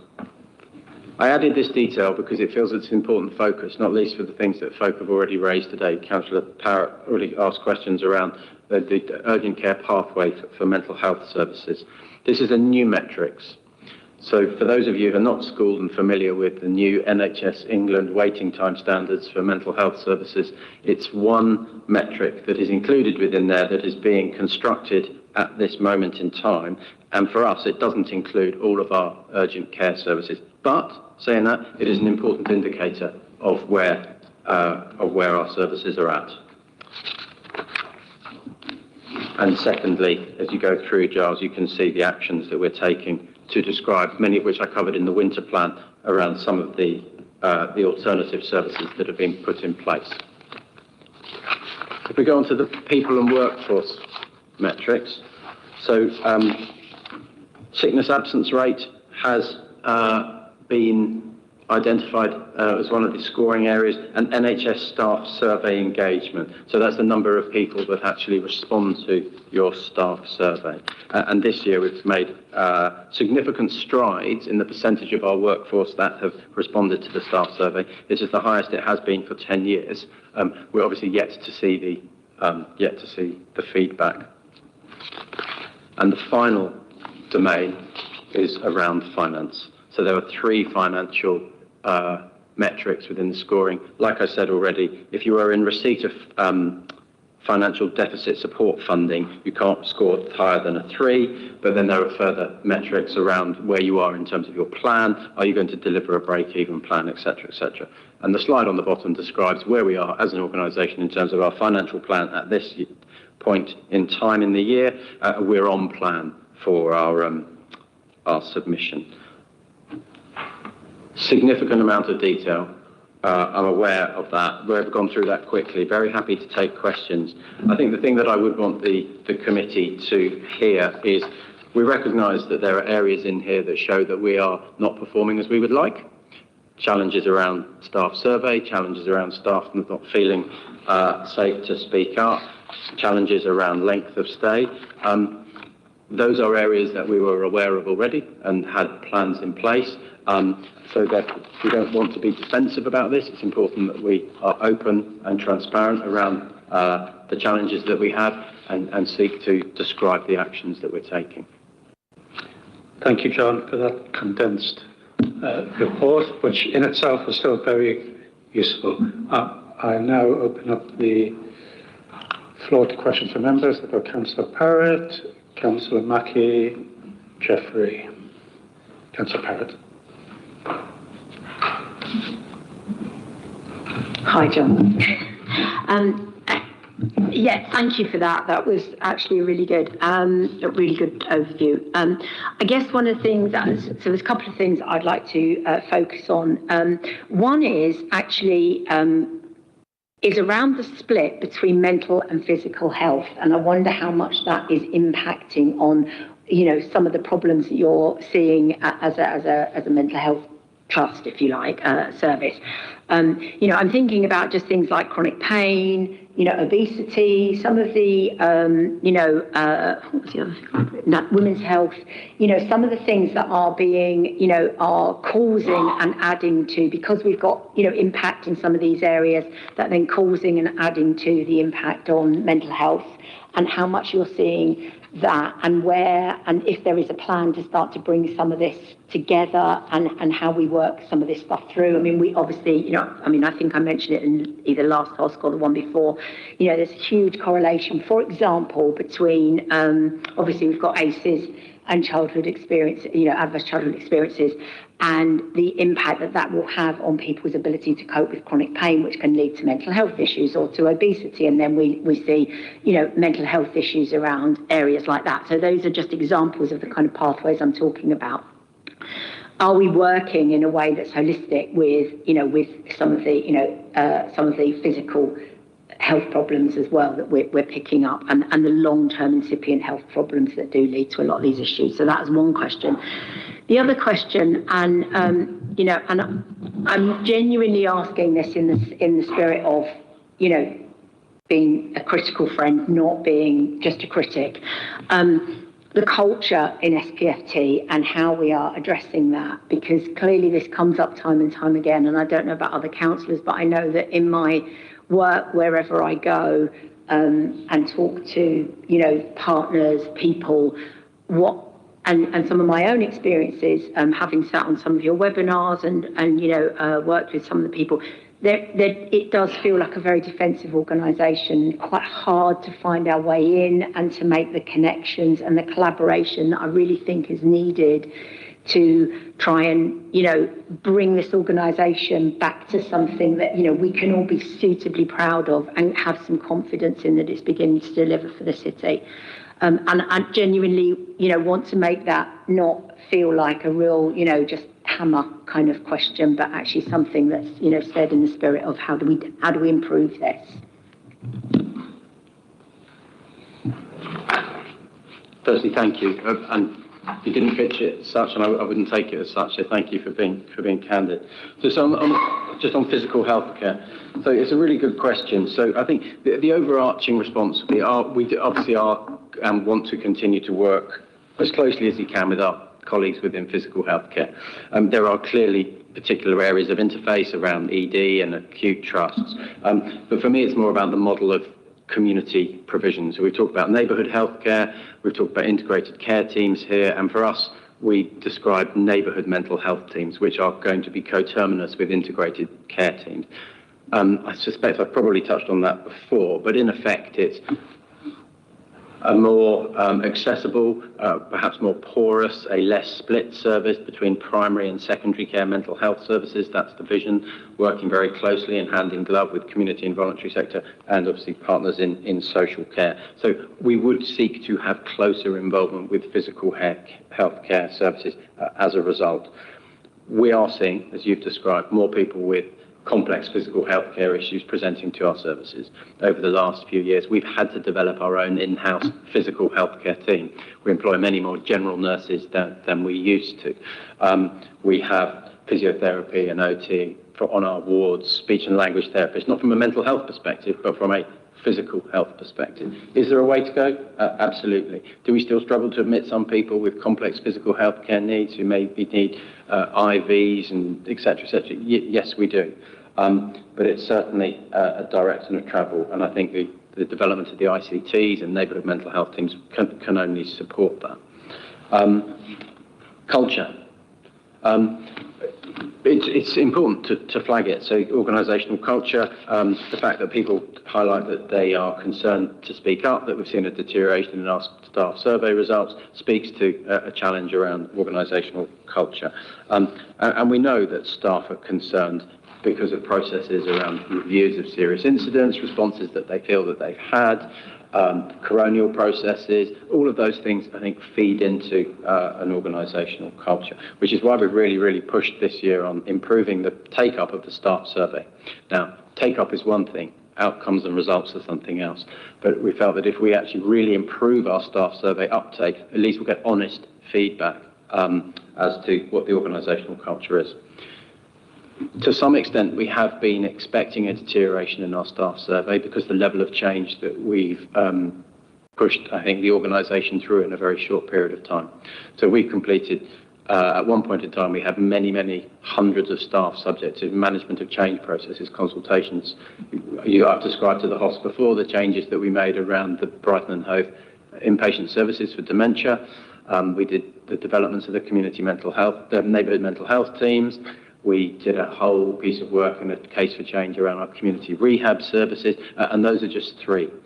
We reduced our corporate services by 25% within the last 18 months. So there have been a number of areas of organisational change that I think it would have been very difficult for them not to impact negatively on the organisational culture. So we knew that and we've recognised it and are seeking to address it. The other significant action that we've taken is as an organisation, like many NHS trusts, we talk about quality improvement methodologies. How are we going to make improvements through quality improvement methodologies? We have invested in, we're calling it continuous quality improvement, but that is our I think, our management standard for improvement. We've been working with an external organisation, and we'll be investing a considerable amount of time and resource over the next 18 months in rolling that out. So that becomes the blueprint for everything that we do.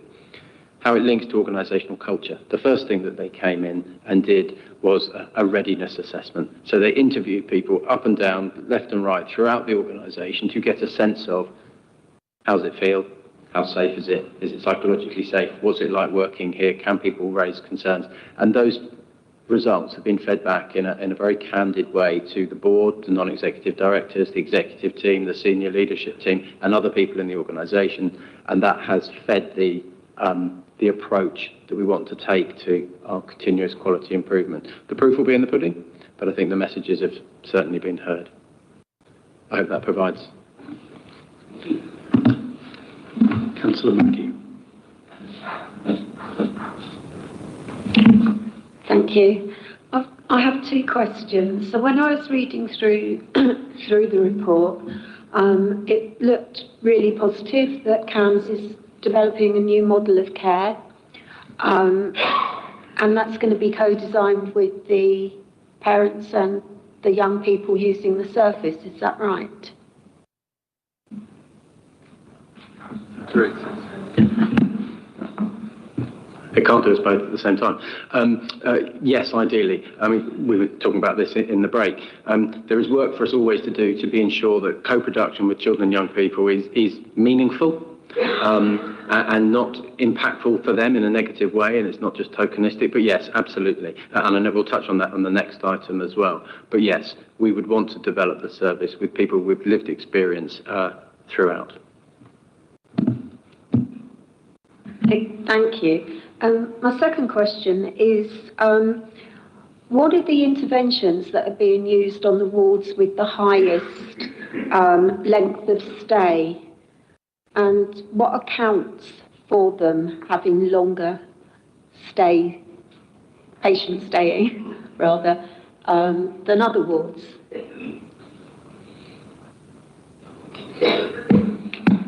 Thank you.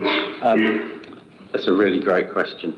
So across our services, because obviously we run services across Sussex, so we have the benefit of being able to compare and contrast our own services. So a ward in Chichester, which has a similar size and a similar population profile to one in Eastbourne, they may have different experiences as in terms of length of stay.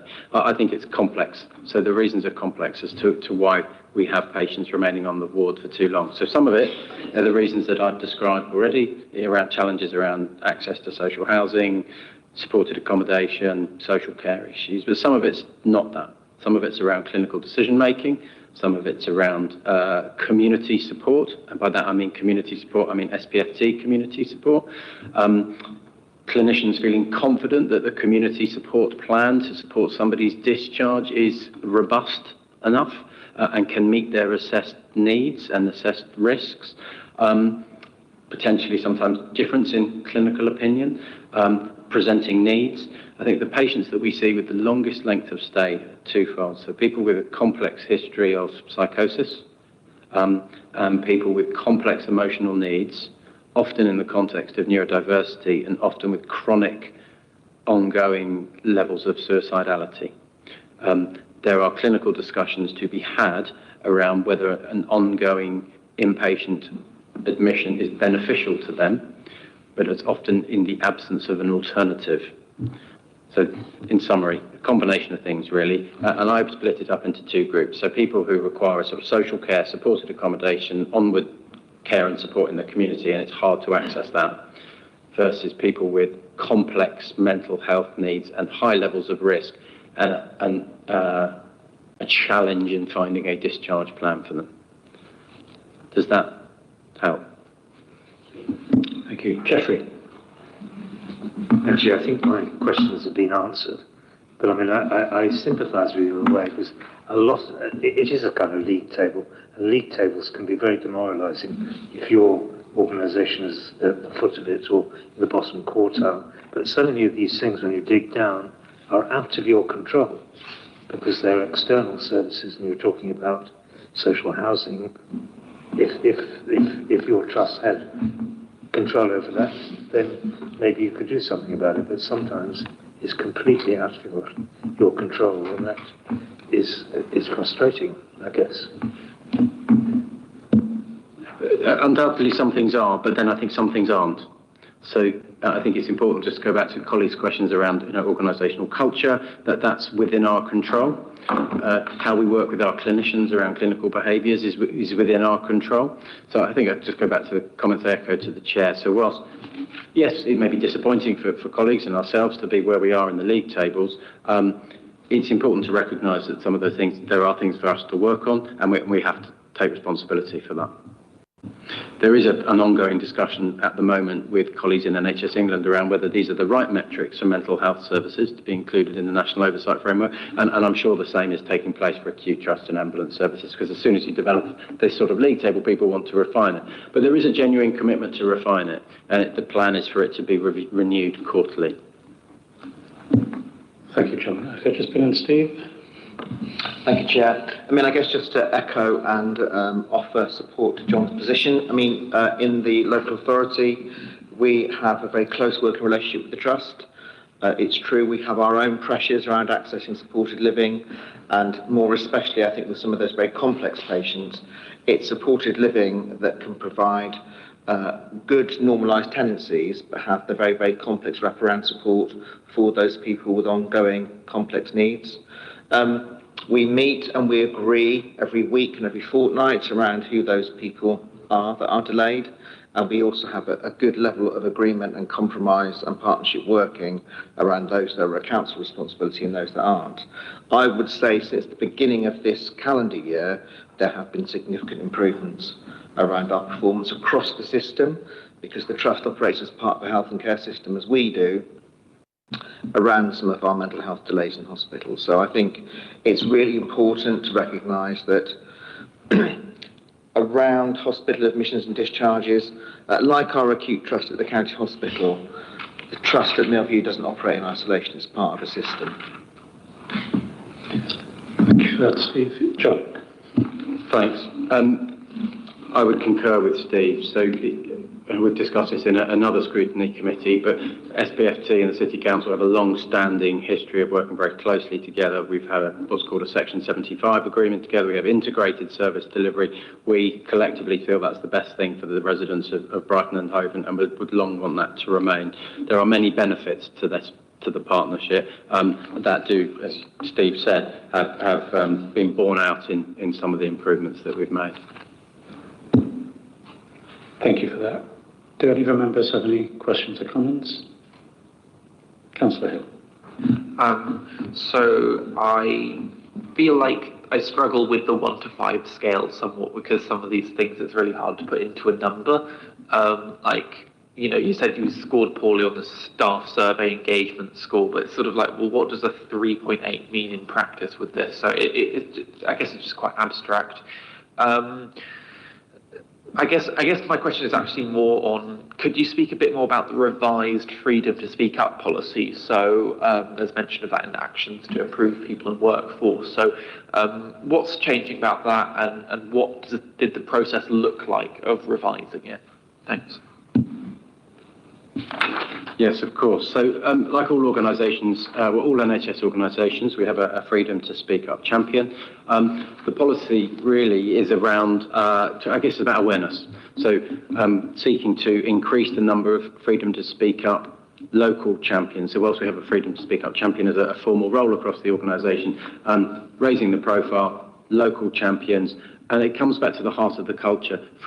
Speaking up is not a negative thing to do. It is something that is born out of patient safety and wanting to impact positively on the quality of the services that we have. I think that's the key bit, is getting under the skin of it. It's not a negative employer relations issue. It's a positive thing to speak up because you've identified something that may impact on patient care. So I guess related to that then, I'd be interested in understanding if staff, I mean, it's a broad question, but if staff feel safe to report issues, particularly of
Okay, I'll try. Third time. I'd be interested in understanding if staff feel safe to report issues of any allegations of racism within SBFT.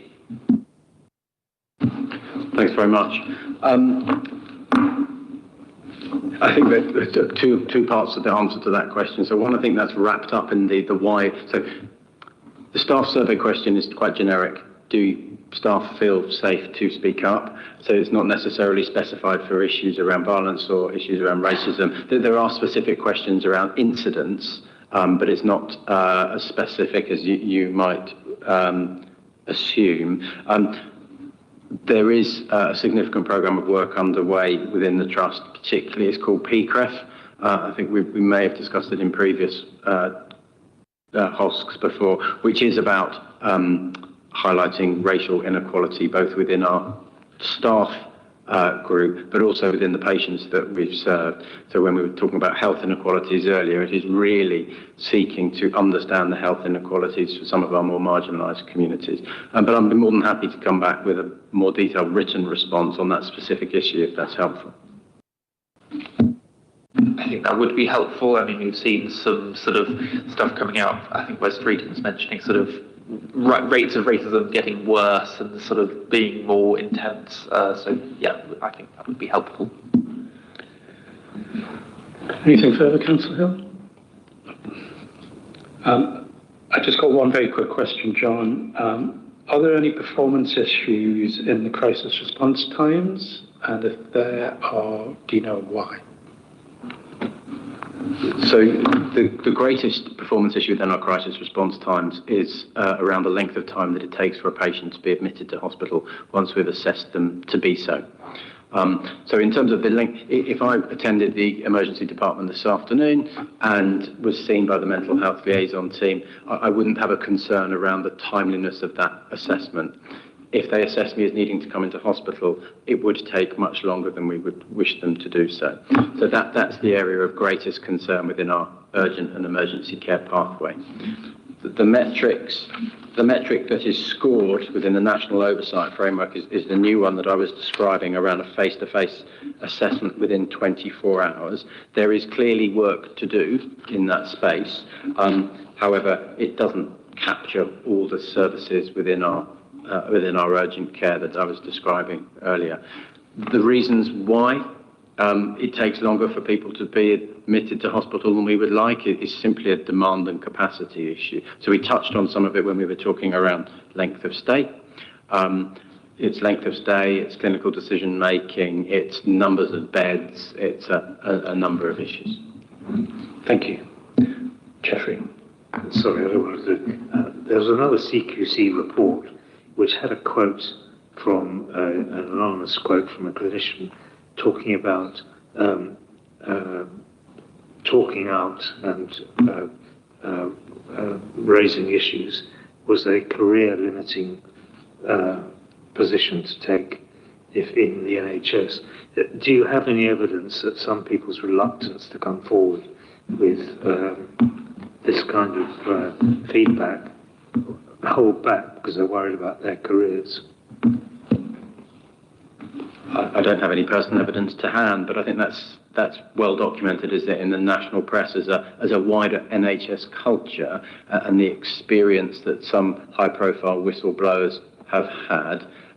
So I think that's something that we should all be wary of. Thank you. I can't see any other indications, so I'm going to ask the committee, is it happy to note the report? Thank you very much.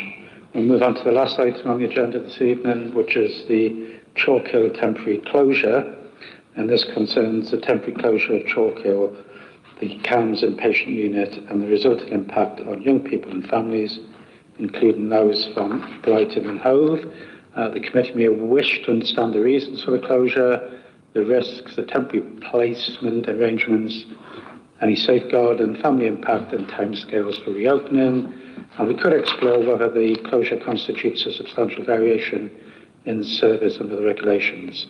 Again, John's with us, and I'll offer John the opportunity to give a report or take questions as and So I'll just do a very quick summary. I noticed that we have done some slides, but I suspect you've all seen them anyway, so don't worry, Charles.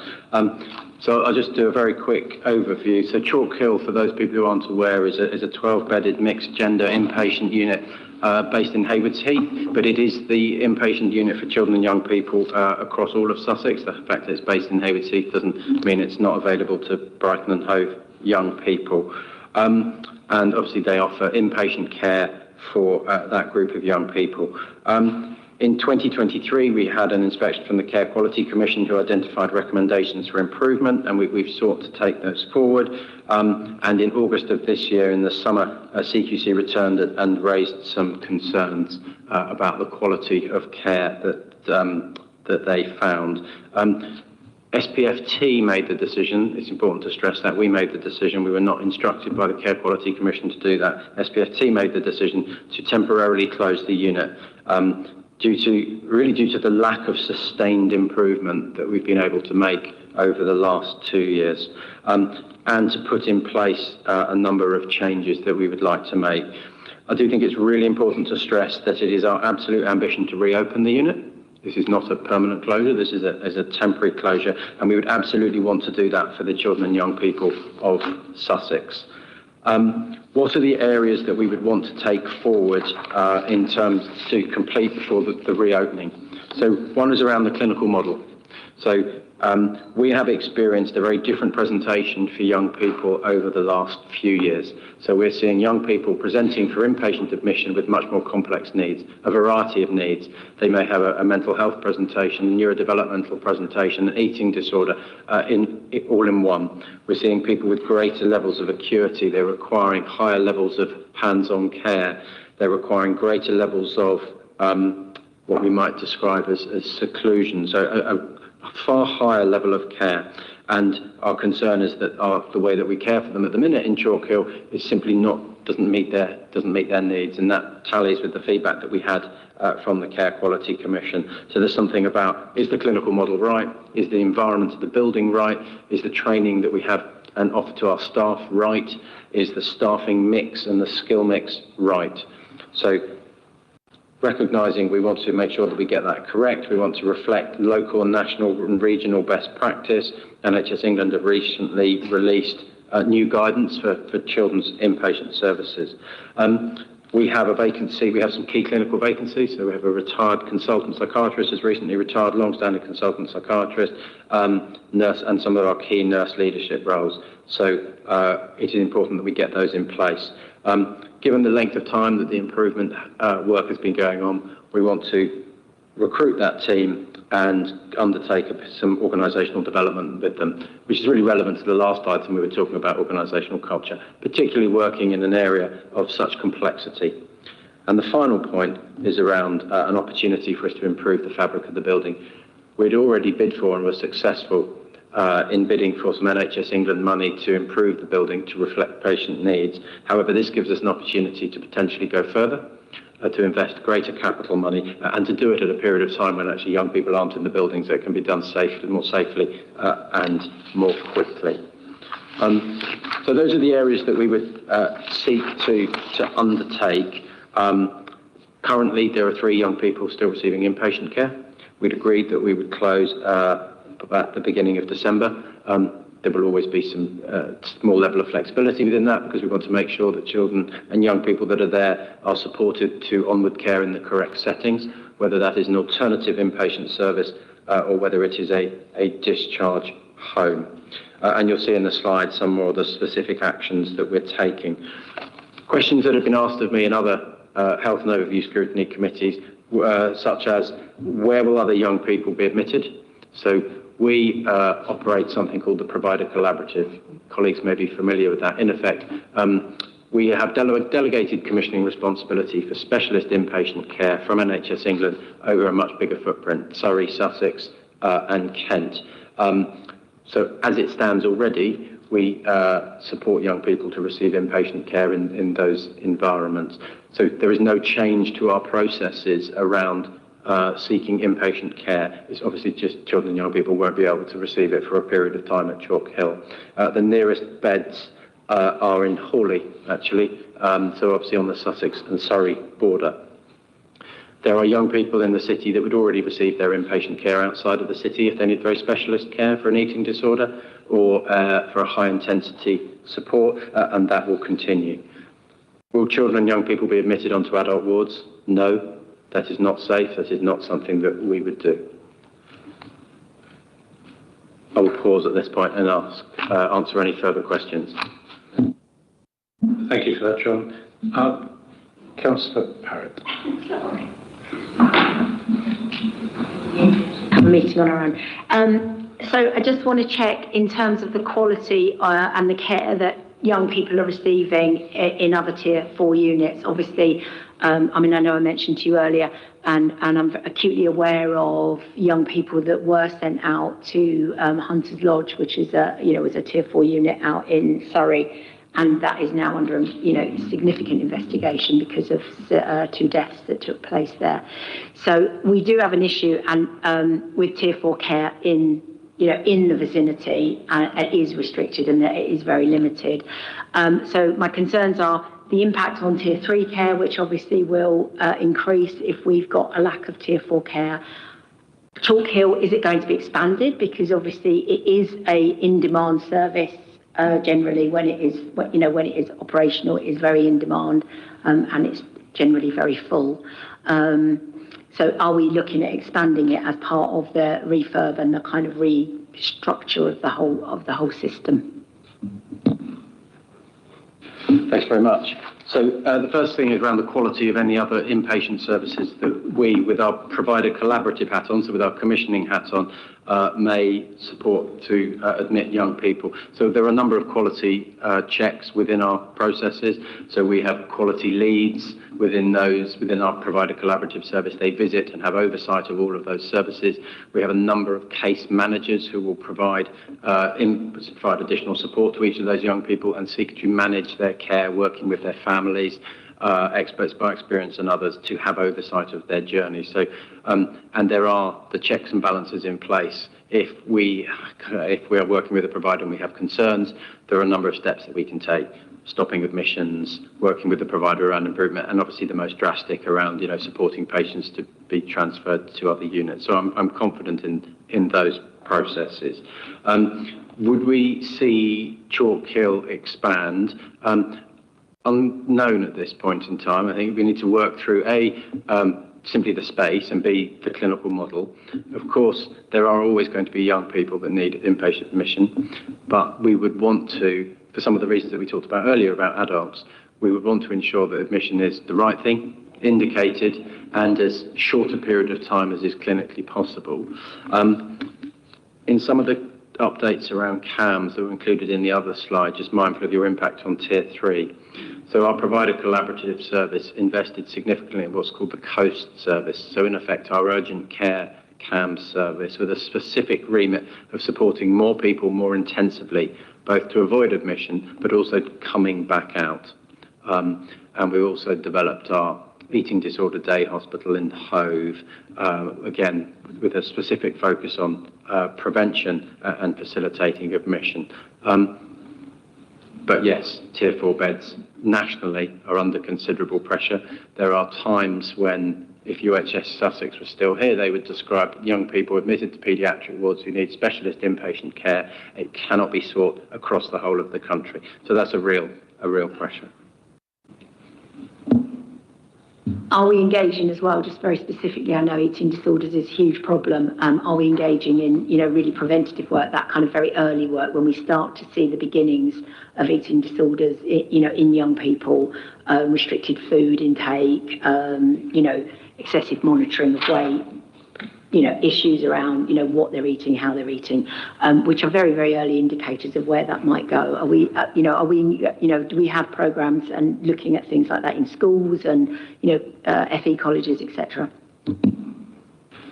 Yes, but it's not all delivered by Sussex Partnership. So we deliver the more complex end within our Sussex Family Eating Disorder Service, and there is a focus on prevention, but we do inevitably see the more acute end. I think something around the mental health in schools piece particularly, and what awareness training they are doing around eating disorders. But we are seeing more young people presenting in greater further down the pathway with higher levels of acuity, particularly around ED.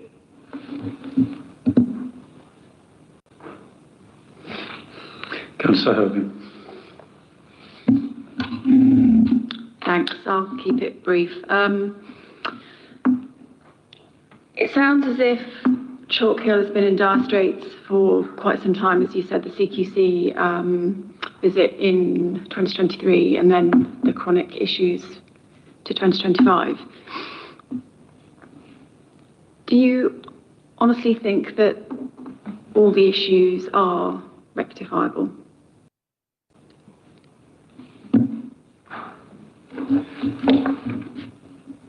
Yes, I do, but I think they require close attention and considerable work, which is why we made the decision that we did.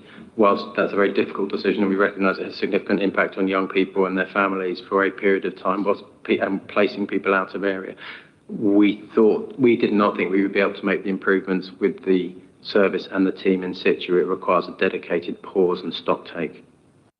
But you're right, there is a chronicity to the challenges. I don't mean to sound defensive when I say this. I think it's not untypical of similar units with the challenges that they face, with the staffing issues that they face, with the change in presentation. But it's our service. We need to be accountable for it, and we need to make those changes.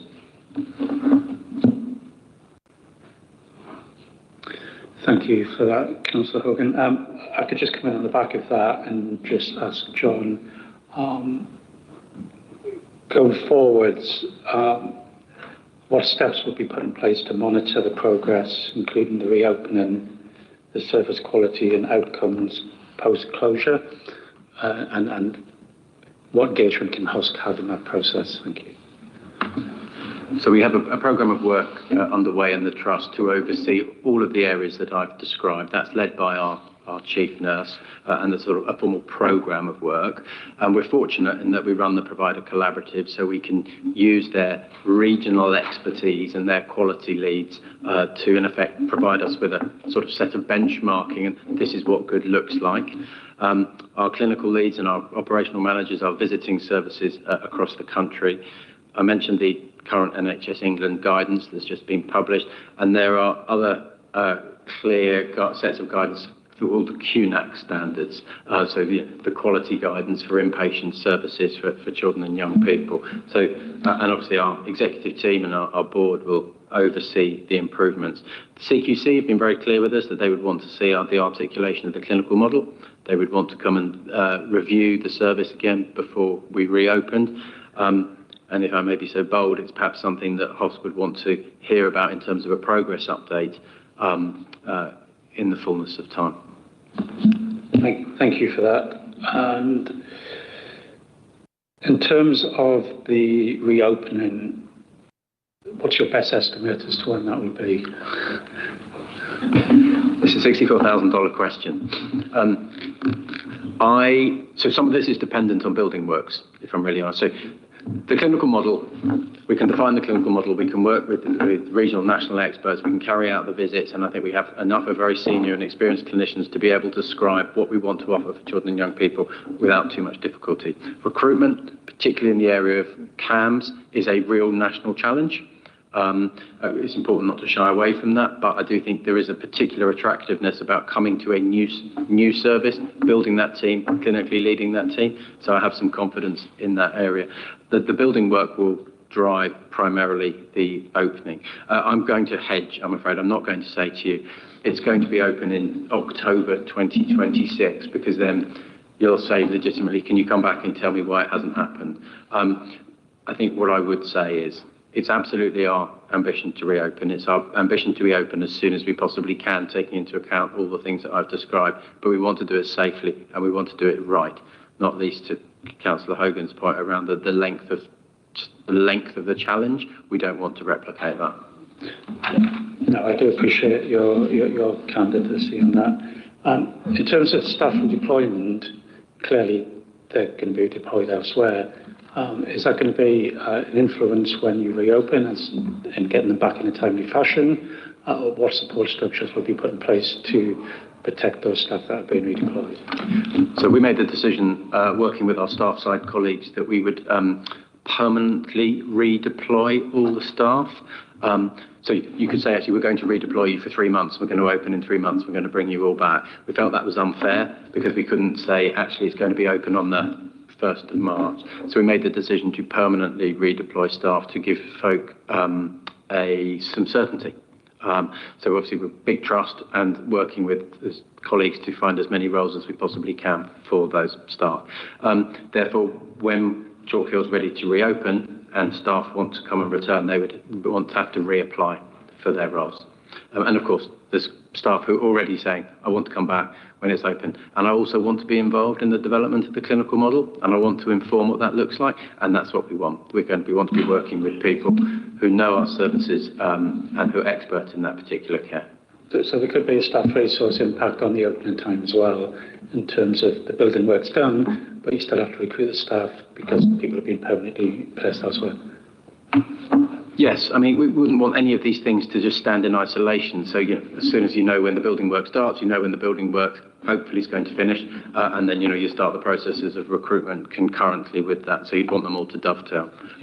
But I think it would be remiss of me to say, oh, there won't be any workforce challenges. One of the reasons that we have the challenges that we do is because of workforce challenges and the amount of temporary staffing that we have to use. That creates its own culture and challenges in terms of continuity and care. If we can, we want to reduce or eradicate that. Thank you very much for that.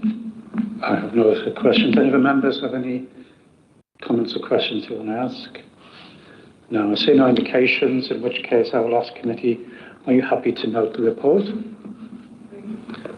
Duly noted, and thank you, John, for coming this evening, and apologies for the length of time we've kept you and yourself, Tanya. And on that, I will now bring the meeting to a close. Thank you very much, everybody.